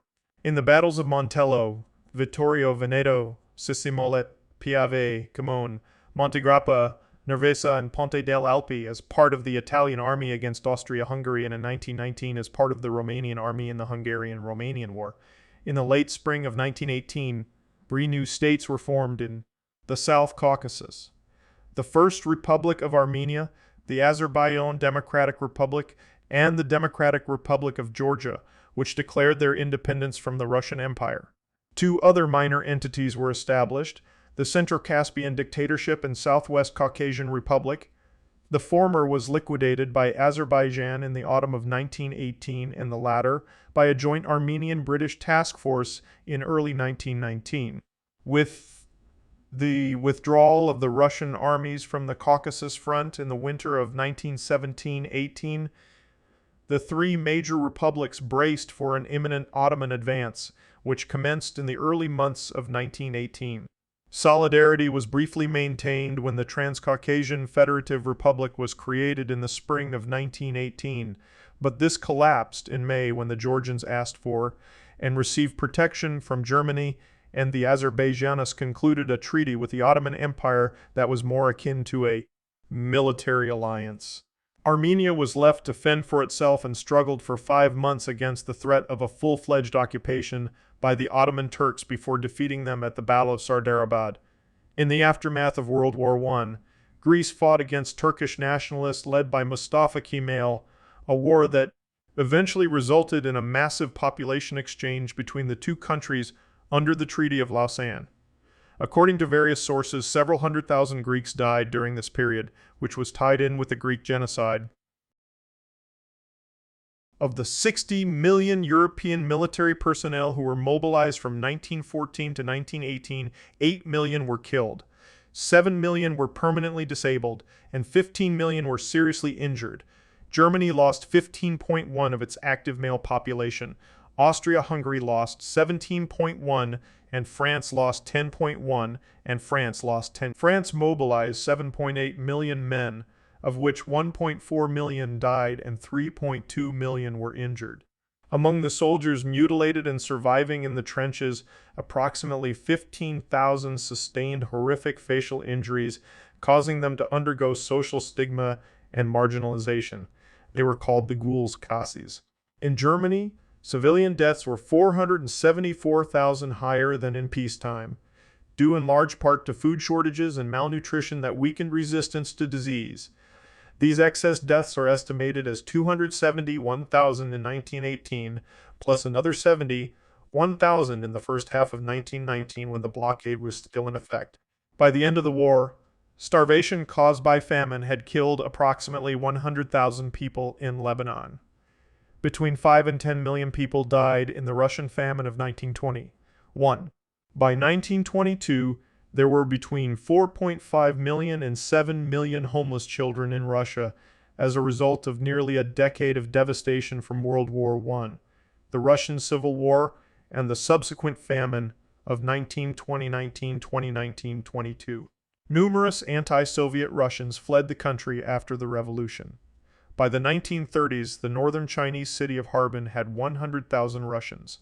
Thousands more emigrated to France, England, and the United States. Diseases flourished in the chaotic wartime conditions. In 1914 alone, Laos-borne epidemic typhus killed 200,000 in Serbia. From 1918 to 1922, Russia had about 25 million infections and 3 million deaths from epidemic typhus. In 1923, 13 million Russians contracted malaria, a sharp increase from the pre-war years. Starting in early 1918, a major influenza epidemic known as Spanish flu spread around the world, accelerated by the movement of large number of soldiers, often crammed together in camps and transport ships with poor sanitation. Overall, the Spanish flu killed at least 17 million to 25 million people, including an estimated 2.64 million Europeans and as many as 675,000 Americans. Moreover, between 1915 and 1926, an epidemic of encephalitis lethargica spread around the world, affecting nearly 5 million people. The German invaders treated any resistance, such as sabotaging rail lines, as illegal and immoral, and shot the offenders and burned buildings in retaliation. In addition, they tended to suspect that most civilians were potential francs-tireurs, guerrillas, and accordingly took and sometimes killed hostages from among the civilian population. The German army executed over 6,500 French and Belgian civilians between August and November 1914, usually in near-random large-scale shootings of civilians ordered by junior German officers. The German army destroyed 15,000 to 20,000 buildings, most famously the University Library at Louvain, and generated a wave of refugees of over 1 million people. Over half the German regiments in Belgium were involved in major incidents. Thousands of workers were shipped to Germany to work in factories. British propaganda dramatizing the rape of Belgium attracted much attention in the United States, while Berlin said it was both lawful and necessary because of the threat of franc-tireurs like those in France in 1870. The British and French magnified the reports and disseminated them at home and in the United States, where they played a major role in dissolving support for Germany. Austria's propaganda machinery spread anti-Serb sentiment with the slogan Serbian must Serbian, Serbia must die. During the war, Austro-Hungarian officers in Serbia ordered troops to exterminate and burn everything that is Serbian, and hangings and mass shootings were everyday occurrences. Austrian historian Anton Holzer wrote that the Austro-Hungarian army carried out countless and systematic massacres against the Serbian population. The soldiers invaded villages and rounded up unarmed men, women, and children. They were either shot dead, bayoneted to death, or hanged. Were locked into barns and burned alive. Women were sent up to the front lines and mass raped. The inhabitants of whole villages were taken as hostages and humiliated and tortured. A claim from a local spy that traitors were hiding in a certain house was enough to sentence the whole family to death by hanging. Priests were often hanged under the accusation of spreading the spirit of treason among the people. Multiple sources state that 30,000 Serbs, mostly civilians, were hanged by Austro-Hungarian forces in the first year of the war alone. On 19 August 1915, the German submarine U-27 was sunk by the British Q ship HMS Baralong. All German survivors were summarily executed by Baralong's crew on the orders of Lieutenant Godfrey Herbert, the captain of the ship. The shooting was reported to the media by American citizens who were on board the Nicosia, a British freighter loaded with war supplies, which was stopped by U-27 just minutes before the incident. On 24 September, Baralong destroyed U-40, which was in the process of sinking the cargo ship Urbano. According to Carl Goetz, the submarine's commander, Baralong continued to fly the U.S. flag after firing on U-41, and then rammed the lifeboat carrying the German survivors, sinking it. The Canadian hospital ship HMHS Llandovery Castle was torpedoed by the German submarine SMU-86 on 27 June 1918 in violation of international law. Only 24 of the 258 medical personnel, patients, and crew survived. Survivors reported that the U-boat surfaced and ran down the lifeboats, machine gunning survivors in the water. The U-boat captain Helmut Brummer-Patzig was charged with war crimes in Germany following the war, but escaped prosecution by going to the free city of Danzig, beyond the jurisdiction of German courts. After the war, the German government claimed that approximately 763,000 German civilians died from starvation and disease during the war because of the Allied blockade. An academic study done in 1928 put the death toll at 424,000. Germany protested that the Allies had used starvation as a weapon of war. Sally Marks argued that the German accounts of a hunger blockade are a myth, as Germany did not face the starvation level of Belgium and the regions of Poland and northern France that it occupied. According to the British judge and legal philosopher Patrick Devlin, the war orders given by the Admiralty on 26 August 1914 were clear enough. All food consigned to Germany through neutral ports was to be captured, and all food consigned to Rotterdam was to be presumed consigned to Germany. According to Devlin, this was a serious breach of international law, equivalent to German Minnelang. The German army was the first to successfully deploy chemical weapons during the Second Battle of Ypres, 22 April, 25 May 1915. After German scientists working under the direction of Fritz Haber at the Kaiser Wilhelm Institute developed a method to weaponize chlorine. The use of chemical weapons was sanctioned by the German High Command in an effort to force Allied soldiers out of their entrenched positions, complementing rather than supplanting more lethal conventional weapons. In time, chemical weapons were deployed by all major belligerents throughout the war, inflicting approximately 1.3 million casualties but relatively few fatalities, about 90,000 in total. For example, there were an estimated 186,000 British chemical weapons casualties during the war, 80 of which were the result of exposure to the vesicant sulfur mustard introduced to the battlefield by the Germans in July 1917, which burns the skin at any point of contact and inflicts more severe lung damage than chlorine or phosgene, and up to one-third of American casualties were caused by them. The Russian army reportedly suffered roughly 500,000 chemical weapon casualties in World War I. The use of chemical weapons in warfare was in direct violation of the 1899 Hague Declaration concerning asphyxiating gases and the 1907 Hague Convention on Land Warfare, which prohibited their use. The effect of poison gas was not limited to combatants. Civilians were at risk from the gases as winds blew the poison gases through their towns, and they rarely received warnings or alerts of potential danger. In addition to absent warning systems, civilians often did not have access to effective gas masks. An estimated 100,000 to 260,000 civilian casualties were caused by chemical weapons during the conflict, and tens of thousands more, along with military personnel, died from scarring of the lungs, skin damage, and cerebral damage in the years after the conflict ended. Many commanders on both sides knew such weapons would cause major harm to civilians, but nonetheless continued to use them.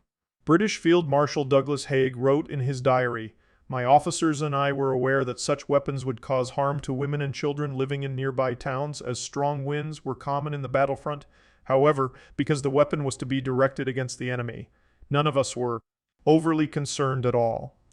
The war damaged the prestige of chemistry in European societies, in particular the German variety. During the Balkan Wars, Albanians were massacred by members of the Balkan League, mostly by Serbian and Montenegrin forces.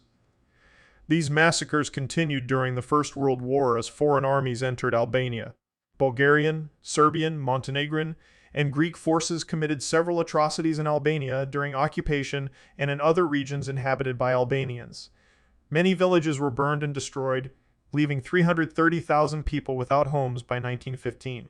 According to the Committee of Kosovo, 50,000 Albanians were killed by Bulgarian forces, and around 200,000 Albanians were killed by Serbian and Montenegrin forces. The ethnic cleansing of the Ottoman Empire's Armenian population, including mass deportations and executions, during the final years of the Ottoman Empire is considered genocide.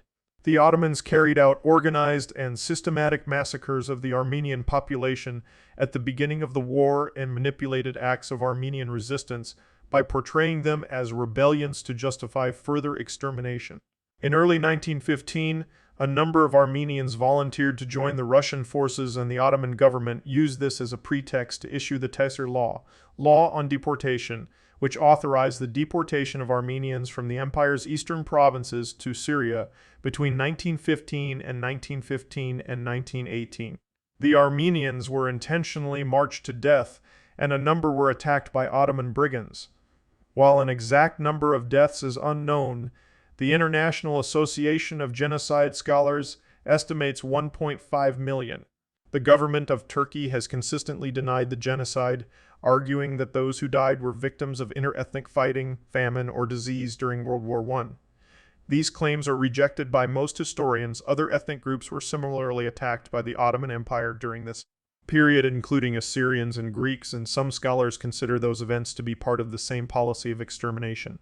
At least 250,000 Assyrian Christians, about half of the population, and 350,000 Anatolian and Pontic Greeks were killed between 1950,000 Anatolian and Pontic Greeks were killed between 1915 and 1922. Many pogroms accompanied the Russian Revolution of 1917 and the ensuing Russian Civil War. 60,000 to 200,000 civilian Jews were killed in the atrocities throughout the former Russian Empire, mostly within the Pale of Settlement in present-day Ukraine. There were an estimated 12 million casualties during the Russian Civil War, mostly civilians. Allied personnel was around 42,928,000, while Central personnel was near 25,248,000. The British soldiers of the war were initially volunteers, but increasingly were conscripted into service. Surviving veterans returning home often found they could discuss their experiences only amongst themselves. Grouping together, they formed veterans associations or legions. A small number of personal accounts of American veterans have been collected by the Library of Congress Veterans History Project. About 8 million soldiers surrendered and were held in POW camps during the war. All nations pledged to follow the Hague Conventions on fair treatment of prisoners of war, and the survival rate for POWs was generally much higher than that of combatants at the front. Individual surrenders were uncommon. Large units usually surrendered en masse. At the Siege of Maubeuge, about 40,000 French soldiers surrendered. At the Battle of Galicia, Russians took about 100,000 to 120,000 Austrian captives. At the Brusilov offensive, about 325,000 to 425,000 to 417,000 Germans and Austrians, and at the Battle of Tannenberg, 92,000 Russians, and at the Battle of Tannenberg surrendered. When the besieged garrison of Kaunas surrendered in 1915, some 20,000 Russians became prisoners. At the battle near Prozasnis, February-March 1915, 14,000 Germans surrendered to Russians, and at the First Battle of the Marne, about 12,000 Germans surrendered to the Allies. 25-30 ones of Russian losses. As a proportion of those captured, wounded, or killed were to prisoner status. For Austria-Hungary, 32. For Italy, 26s. For France, 12. For Germany, 9. For Britain, 7. Prisoners from the Allied armies totaled about 1.4 million, not including Russia, which lost 3.5 million soldiers as prisoners. From the Central Powers, about 3.3 million soldiers became prisoners. Most of them surrendered to Russians. Germany held 2.5 million prisoners. Russia held 2.9 million, while Britain and France held about 720,000. Most were captured just before the armistice. The United States held 48,000.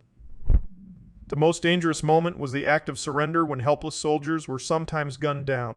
Once prisoners reached a camp, conditions were, in general, satisfactory and much better than in World War II, thanks in part to the efforts of the International Red Cross and inspections by neutral nations. However, conditions were terrible in Russia. Starvation was common for prisoners and civilians alike. About 15-20 of the prisoners in Russia died, and in Central Powers imprisonment, 80 of Russians. In Germany, food was scarce, but only 5 died. The Ottoman Empire often treated POWs poorly. Some 11,800 British Empire soldiers, most of them Indians, became prisoners after the siege of Kut in Mesopotamia in April 1916. 4,250 died in captivity. Although many were in a poor condition when captured, Ottoman officers forced them to march 1,100 kilometers, 684 mi, to Anatolia. A survivor said, "We were driven along like beasts. To drop out was to die." The survivors were then forced to build a railway through the Taurus Mountains.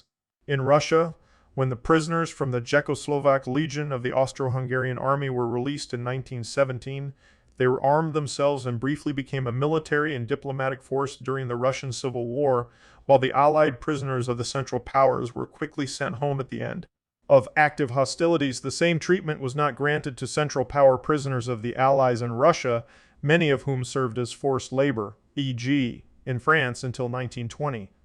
They were released only after many approaches by the Red Cross to the Supreme War Council. German prisoners were still being held in Russia as late as 1924.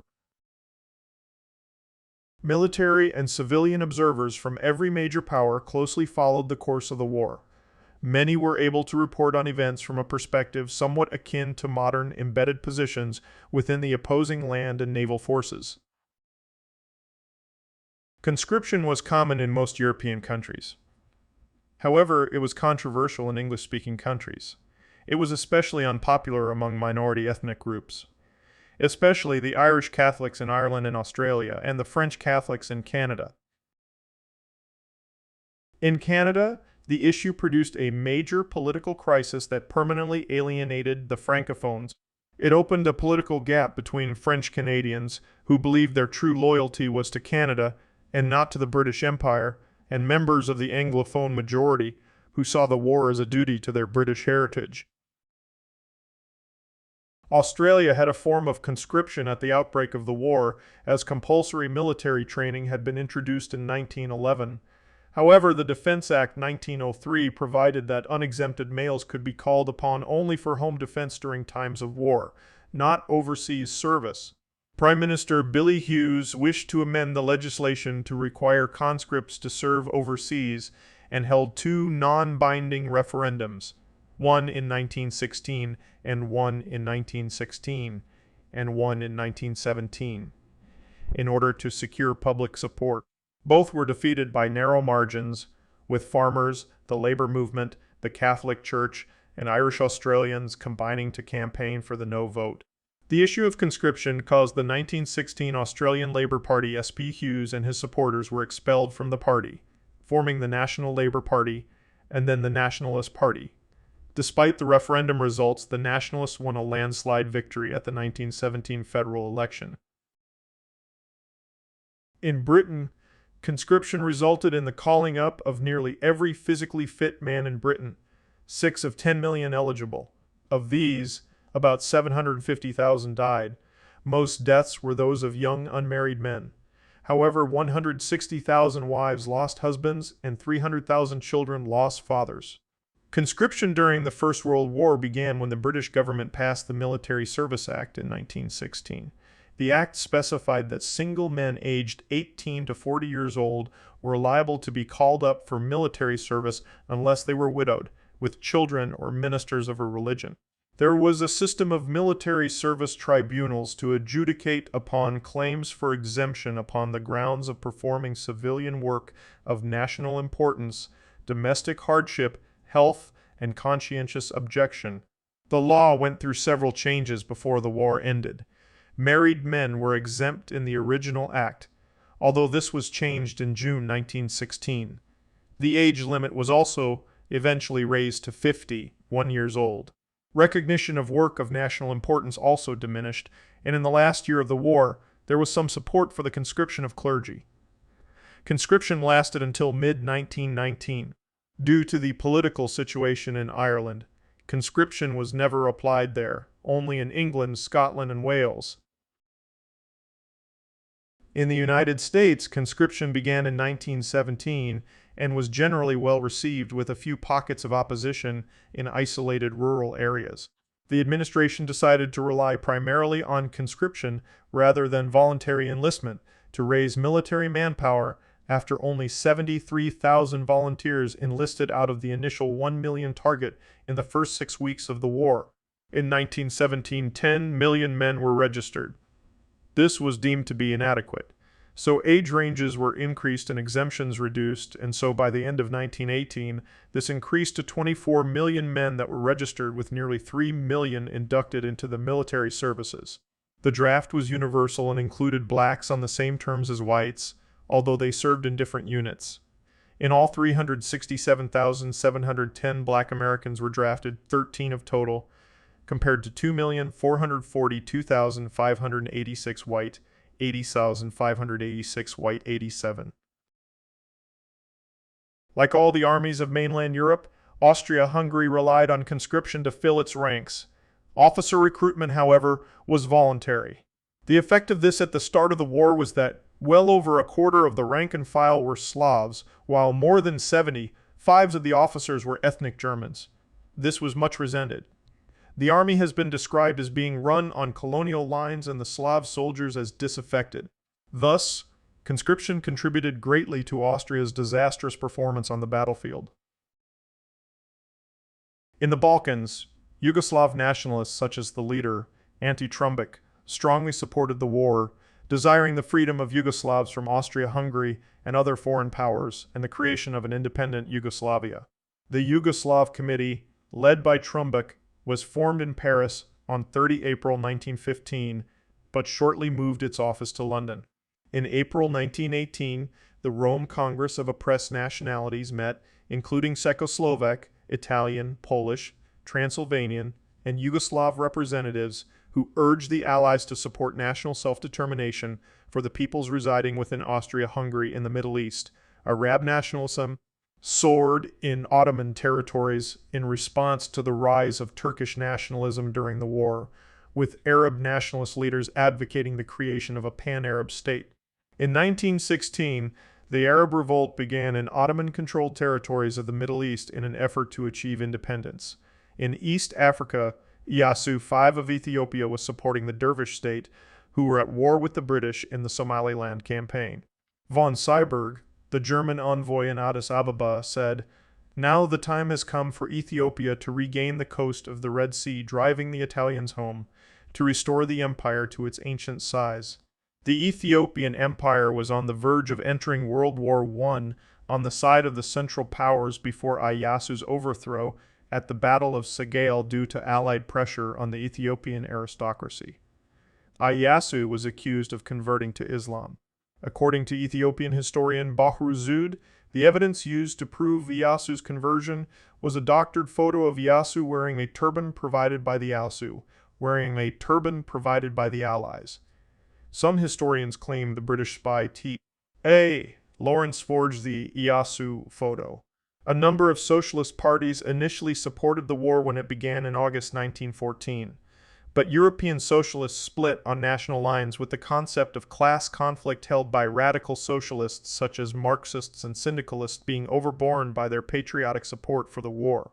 Once the war began, Austrian, British, French, German, and Russian socialists followed the rising nationalist current by supporting their country's intervention in the war. Italian nationalism was stirred by the outbreak of the war and was initially strongly supported by a variety of political factions. One of the most prominent and popular Italian nationalist supporters of the war was Gabriele D'Annunzio, who promoted Italian irredentism and helped sway the Italian public to support intervention in the war.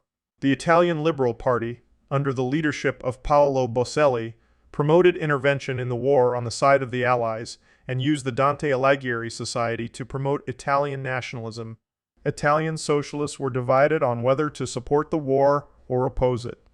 Some were militant supporters of the war, including Benito Mussolini and Leonida Bissolati. However, the Italian Socialist Party decided to oppose the war after anti-militarist protesters were killed, resulting in a general strike called Red Week. The Italian Socialist Party purged itself of pro-war nationalist members, including Mussolini. Mussolini, a syndicalist who supported the war on grounds of irredentist claims on Italian-populated regions of Austria-Hungary, formed the pro-interventionist Il Popolo d'Italia and the Fasci Rivoluzionario d'Azione Internazione Internazionalista, Revolutionary Fasci for International Action, in October 1914 that later developed into the Fasci Italiani di Combattimento in 1919. The origin of fascism, Mussolini's nationalism, enabled him to raise funds from Ansaldo, an armaments firm, and other companies to create Il Popolo d'Italia to convince socialists and revolutionaries to support the war. On both sides, there was large-scale fundraising for soldiers' welfare, their dependents, and for those injured. The nailmen were a German example. Around the British Empire, there were many patriotic funds, including the Royal Patriotic Fund Corporation, Canadian Patriotic Fund, Queensland Patriotic Fund, and by 1919, there were 983 funds in New Zealand. At the start of the next World War, the New Zealand funds were reformed, having been criticized as overlapping, wasteful, and abused, but 11 were still functioning in 2002. Many countries jailed those who spoke out against the conflict. These included Eugene Debs in the United States and Bertrand Russell in Britain. In the U.S., the Espionage Act of 1917 and Sedition Act of 1918 made it a federal crime to oppose military recruitment or make any statements deemed disloyal. Publications at all critical of the government were removed from circulation by postal censors, and many served long prison sentences for statements of fact deemed unpatriotic. A number of nationalists opposed intervention, particularly within states that the nationalists were hostile to.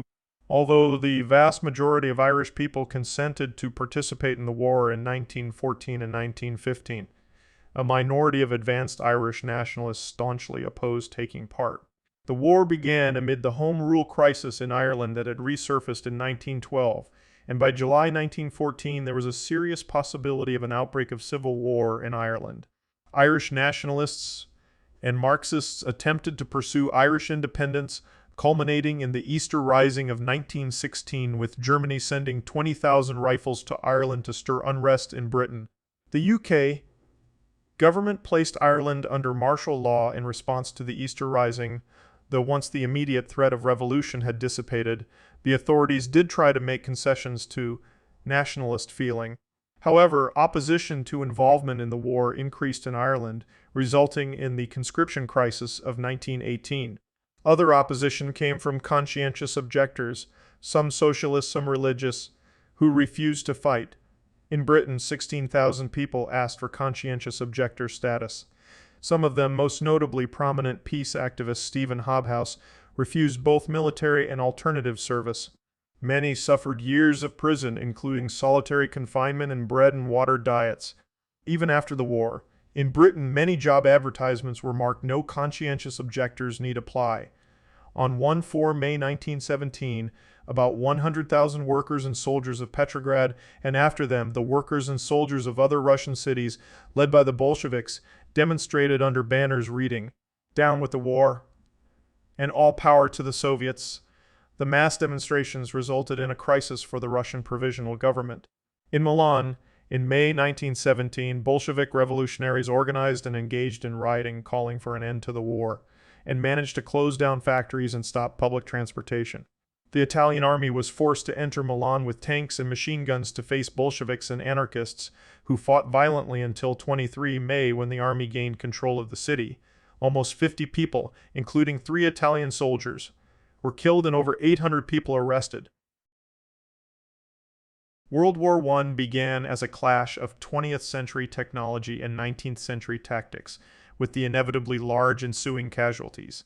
By the end of 1917, however, the major armies, now numbering millions of men, had modernized and were making use of telephone, wireless communication, armored cars, tanks, especially with the advent of the first prototype tank, Little Willie, and aircraft. Infantry formations were reorganized so that 100-man companies were no longer the main unit of maneuver. Instead, squads of 10 or so men, under the command of a junior NCEO, were favored. Artillery also underwent a revolution. In 1914, cannons were positioned in the front line and fired directly at their targets. By 1917, indirect fire with guns, as well as mortars and even machine guns, was commonplace, using new techniques for spotting and ranging, notably aircraft and the often overlooked field telephone. Counter-battery missions became commonplace also, and sound detection was used to locate enemy batteries. Germany was far ahead of the Allies in using heavy indirect fire. The German army employed 150 M6N and 210 MM8N howitzers in 1914, when typical French and British guns were only 75 mm3N and 105 mm4N, 105 M4N. The British had a 6-inch 152 mm howitzer, but it was so heavy it had to be hauled to the field in pieces and assembled. The Germans also fielded Austrian 305 on 12-in and 420 17-in guns, and even at the beginning of the war had inventories of various calibers of mine and Werfer, which were ideally suited for trench warfare. Much of the combat involved trench warfare, in which hundreds often died for each meter gained. Many of the deadliest battles in history occurred during World War I. Such battles include Ypres, the Marne, Cambrai, the Somme, Verdun, and Gallipoli. The Germans employed the Haber process of nitrogen fixation to provide their forces with a constant supply of gunpowder despite the British naval blockade. Artillery was responsible for the largest number of casualties and consumed vast quantities of explosives. The large number of head wounds caused by exploding shells and fragmentation forced the combatant nations to develop the modern steel helmet, led by the French, who introduced the Adrian helmet in 1915. It was quickly followed by the Brodie helmet, worn by British Imperial and U.S.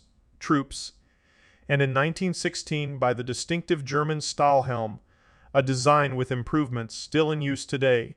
The widespread use of chemical warfare was a distinguishing feature of the conflict. Gases used included chlorine, mustard gas, and phosgene. Relatively few war casualties were caused by gas, as effective countermeasures to gas attacks were quickly created, such as gas masks. The use of chemical warfare and small-scale strategic bombing as opposed to tactical bombing were both outlawed by the Hague Conventions of 1899 and 1907, and both proved to be of limited effectiveness, though they captured the public imagination. The most powerful land-based weapons were railway guns, weighing dozens of tons apiece. Germany deployed U-boats, submarines, after the war began. Alternating between restricted and unrestricted submarine warfare in the Atlantic, the Imperial German Navy employed them to deprive the British Isles of vital supplies. The deaths of British merchant sailors and the seeming invulnerability of U-boats led to the development of depth charges, 1916, hydrophones, sonar, 1917, blimps, hunter-killer submarines, HMSR-1, 1917, ward-throwing anti-submarine weapons and dipping hydrophones, the latter two both abandoned in 1918. To extend their operations, the Germans proposed supply submarines, 1916. Most of these would be forgotten in the interwar period until World War II revived the need. Fixed-wing aircraft were first used militarily by the Italians in Libya on 23 October 1911 during the Italo-Turkish War for reconnaissance, soon followed by the dropping of grenades and aerial photography the next year.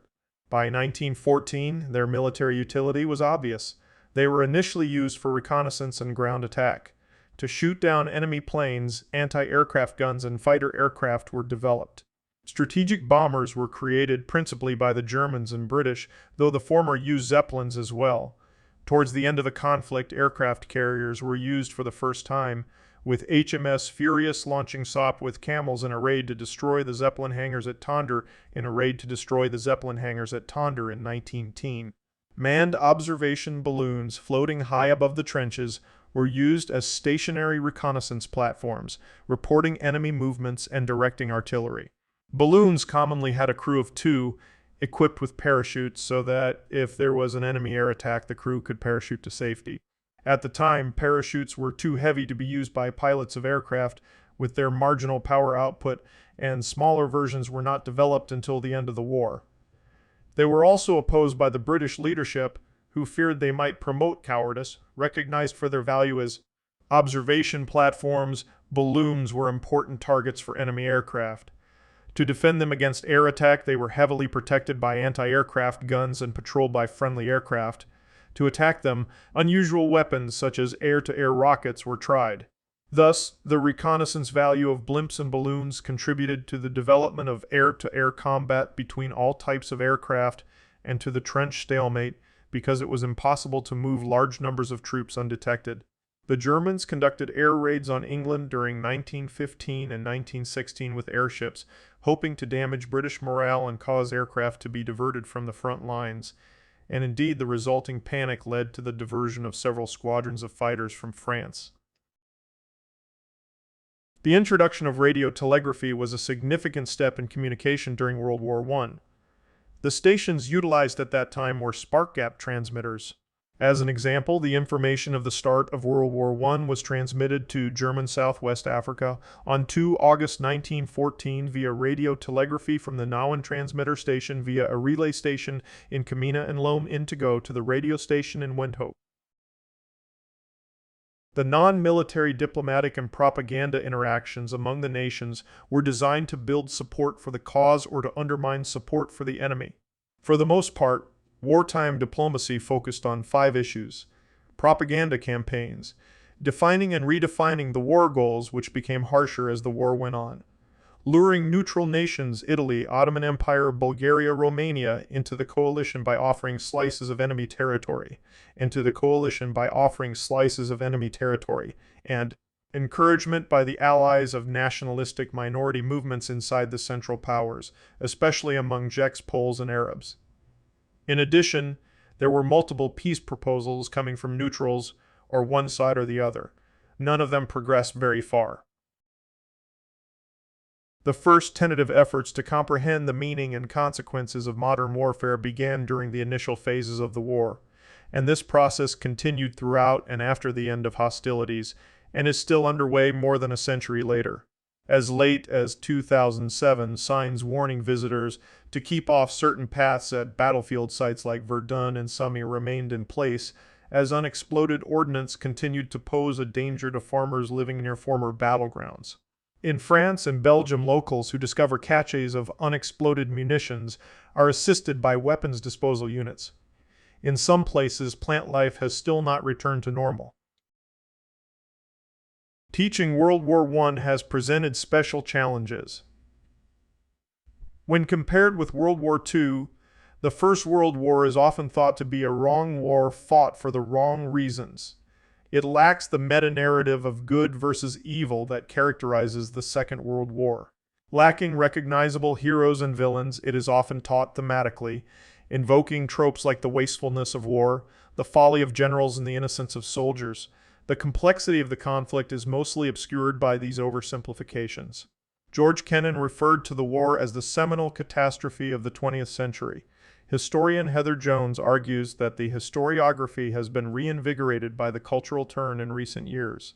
Scholars have raised entirely new questions regarding military occupation, radicalization of politics, race, medical science, gender, and mental health. Furthermore, new research has revised our understanding of 5 major topics that historians have long debated: why the war began, why the Allies won, whether generals were responsible for high casualty rates, how the soldiers endured the horrors of trench warfare, and to what extent the civilian home front accepted and endorsed the war effort. Memorials were erected in thousands of villages and towns. Close to battlefields, those buried in improvised burial grounds were gradually moved to formal graveyards under the care of organizations such as the Commonwealth War Graves Commission, the American Battle Monuments Commission, the German War Graves Commission, and Le Souvenir Français. Many of these graveyards also have central monuments to the missing or unidentified dead, such as the Meningate Memorial to the missing and the Thiepval Memorial to the missing of the Somme in 1915. John McCrae, a Canadian Army doctor, wrote the poem In Flanders Fields as a salute to those who perished in the Great War. Published in Punch on 8 December 1915, it is still recited today, especially on Remembrance Day and Memorial Day. National World War I Museum and Memorial in Kansas City, Missouri, is a memorial dedicated to all Americans who served in World War I. The Liberty Memorial was dedicated on 1 November 1920. When the Supreme Allied Commanders spoke to a crowd of more than 100,000 people. The UK government has budgeted substantial resources to the commemoration of the war during the period 2014 to 2018. The lead body is the Imperial War Museum. On 3 August 2014, French President François Hollande and German President Joachim Gauck together marked the centenary of Germany's declaration of war on France by laying the first stone of a memorial in Ville-Armand, known in German as Hartmann's Willerkopf, for French and German soldiers killed in the war. During the Armistice centenary commemorations, French President Emmanuel Macron and German Chancellor Angela Merkel visited the site of the signing of the Armistice of Compiègne, and unveiled a plaque to reconciliation. World War I had a lasting impact on collective memory. It was seen by many in Britain as signaling the end of an era of stability stretching back to the Victorian period, and across Europe many regarded it as a watershed. Historian Samuel Hines explained, "A generation of innocent young men, their heads full of high abstractions like honor, glory, and England, went off to war to make the world safe for democracy. They were slaughtered in stupid battles planned by stupid generals. Those who survived were shocked, disillusioned, and embittered by their war experiences, and saw that their real enemies were not the Germans, but the old men at home who had lied to them.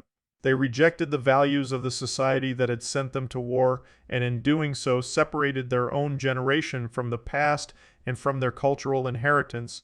This has become the most common perception of World War I, perpetuated by the art, cinema, poems, and stories published subsequently. Films such as All Quiet on the Western Front, Paths of Glory, and King and Country have perpetuated the idea, while wartime films including Comrades, Poppies of Flanders, and Shoulder Arms indicate that the most contemporary views of the war were overall far more positive. Likewise, the art of Paul Nash, John Nash, Christopher Nevinson, and Henry Tonks in Britain painted a negative view of the conflict in keeping with the growing perception, while popular wartime artists such as Muir Hedbone painted more serene and pleasant interpretations subsequently rejected as inaccurate. Several historians like John Terraine, Neil Ferguson, and Gary Sheffield have challenged these interpretations as partial and polemical views. These beliefs did not become widely shared because they offered the only accurate interpretation of wartime events. In every respect, the war was much more complicated than they suggest. In recent years, historians have argued persuasively against almost every popular cliché of World War I. It has been pointed out that, although the losses were devastating, their greatest impact was socially and geographically limited. The many emotions other than horror experienced by soldiers in and out of the front line, including comradeship, boredom, and even enjoyment, have been recognized. The war is not now seen as a fight about nothing, but as a war of ideals, a struggle between aggressive militarism and more or less liberal democracy. It has been acknowledged that British generals were often capable men facing difficult challenges, and that it was under their command that the British Army played a major part in the defeat of the Germans in 1918. A great forgotten victory. Though these views have been discounted as myths, they are common.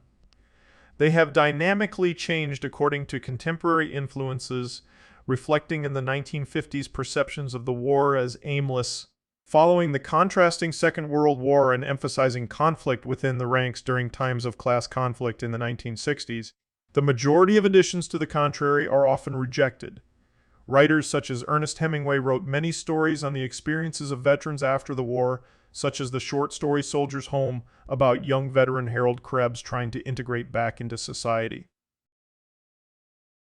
The social trauma caused by unprecedented rates of casualties manifested itself in different ways, which have been the subject of subsequent historical debate. Over 8 million Europeans died in the war. Millions suffered permanent disabilities. The war gave birth to fascism and Bolshevism and destroyed the dynasties that had ruled the Ottoman, Habsburg, Russian, and German empires. The optimism of La Belle Époque was destroyed, and those who had fought in the war were referred to as the lost generation. For years afterward, people mourned the dead, the missing, and the many disabled. Many soldiers returned with severe trauma, suffering from shell shock, also called neurasthenia, a condition related to post-traumatic stress disorder. Many more returned home with few after effects. However, their silence about the war contributed to the conflict's growing mythological status. Though many participants did not share in the experiences of combat or spend any significant time at the front or had positive memories of their service, the images of suffering and trauma became the widely shared perception. Such historians as Dan Todman, Paul Fussell, and Samuel Hands have all published works since the 1990s arguing that these common perceptions of the war are factually incorrect. The rise of Nazism and fascism included a revival of the nationalist spirit and a rejection of many post-war changes. Similarly, the popularity of the stab-in-the-back legend, German Dolchstoßlegende, was a testament to the psychological state of defeated Germany and was a rejection of responsibility for the conflict. This conspiracy theory of the betrayal of the German war effort by Jews became common, and the German populace came to see themselves as victims. The widespread acceptance of the stab in the back theory delegitimized the Weimar government and destabilized the system, opening it to extremes of right and left. The same occurred in Austria, which did not consider itself responsible for the outbreak of the war and claimed not to have suffered a military defeat. Communist and fascist movements around Europe drew strength from this theory and enjoyed a new level of popularity. These feelings were most pronounced in areas directly or harshly affected by the war. Adolf Hitler was able to gain popularity by using German discontent with the still controversial Treaty of Versailles. World War II was in part a continuation of the power struggle never fully resolved by World War I. Furthermore, it was common for Germans in the 1930s to justify acts of aggression due to perceived injustices imposed by the victors of World War I. American historian William Rubenstein wrote that the age of totalitarianism included nearly all the infamous examples of genocide in modern history, headed by the Jewish Holocaust, but also comprising the mass murders and purges of the communist world, other mass killings carried out by Nazi Germany and its allies, and also the Armenian genocide of 1915. All these slaughters, it is argued here, had a common origin: the collapse of the elite structure and normal modes of government of much of Central, Eastern, and Southern Europe as a result of World War I, without which surely neither communism nor fascism would have existed, except in the minds of unknown agitators and crackpots. Macro and microeconomic consequences devolved from the war. Families were altered by the departure of many men. With the death or absence of the primary wage earner, women were forced into the workforce in unprecedented numbers. At the same time, industry needed to replace the lost laborers sent to war. This aided the struggle for voting rights for women. In all nations, the government's share of GDP increased, surpassing 50 in both Germany and France, and nearly reaching that level in Britain. To pay for purchases in the United States, Britain cashed in its extensive investments in American railroads and then began borrowing heavily from Wall Street.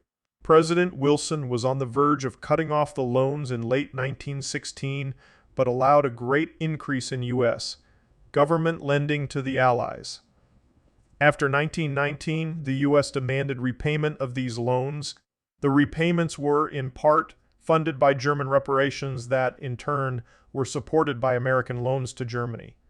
This circular system collapsed in 1931, and some loans were never repaid. Britain still owed the United States $4.04 billion of World War I debt in 1934. The last installment was finally paid in 2015. Britain turned to her colonies for help in obtaining essential war materials, whose supply from traditional sources had become difficult. Geologists such as Albert Kitson were called on to find new resources of precious minerals in the African colonies. Kitson discovered important new deposits of manganese used in munitions production in the Gold Coast Article 230, one of the Treaty of Versailles. The so-called war guilt clause stated Germany accepted responsibility for all the loss and damage to which the Allied and associated governments and their nationals have been subjected as a consequence of the war imposed upon them by the aggression of Germany and her allies. It was worded as such to lay a legal basis for reparations, and a similar clause was inserted in the treaties with Austria and Hungary. However, neither of them interpreted it as an admission of war guilt. In 1921, the total reparation sum was placed at 132 billion gold marks. However, Allied experts knew that Germany could not pay this sum. The total sum was divided into three categories, with the third being deliberately designed to be chimerical, and its primary function was to mislead public opinion into believing the total sum was being maintained. Thus, 50 billion gold marks, well, $0.5 billion, represented the actual Allied assessment of German capacity to pay, and therefore represented the total German reparations figure that had to be paid. This figure could be paid in cash or in kind, coal, timber, chemical dyes, etc. In addition, some of the territory lost, via the Treaty of Versailles, was credited towards the reparation figure, as were other acts, such as helping to restore the Library of Louvain. By 1929, the Great Depression arrived, causing political chaos throughout the world. In 1932, the payment of reparations was suspended by the international community, by which point Germany had paid only the equivalent of 20.598 billion gold marks in reparation. With the rise of Adolf Hitler, all bonds and loans that had been issued and taken out during the 1920s and early 1930s were cancelled. David Andelman notes refusing to pay doesn't make an agreement null and void. The bonds, the agreement, still exist. Thus, following the Second World War, at the London Conference in 1953, Germany agreed to resume payment on the money borrowed. On 3 October 2010, Germany made the final payment on these bonds. The Australian Prime Minister Billy Hughes wrote to the British Prime Minister David Lloyd George, "You have assured us that you cannot get better terms. I much regret it, and hope even now that some way may be found of securing agreement for demanding reparation commensurate with the tremendous sacrifices made by the British Empire and her allies." Australia receives 5,571,720 war reparations, but the direct cost of the war to Australia had been 376,993,052, and by the mid-1930s, repatriation pensions, war gratuities, interest, and sinking fund charges were paid 131 million Tannenkrines, of about 416,000 Australians who served, about 60,000 were killed, and another 152,000 were wounded. The war contributed to the evolution of the wristwatch from women's jewelry to a practical everyday item, replacing the pocket watch, which requires a free hand to pocket watch, which requires a free hand to operate. Trench watches were designed for use by the military, as pocket watches were not as effective for combat. Military funding of advancements in radio contributed to the post-war popularity of the medium.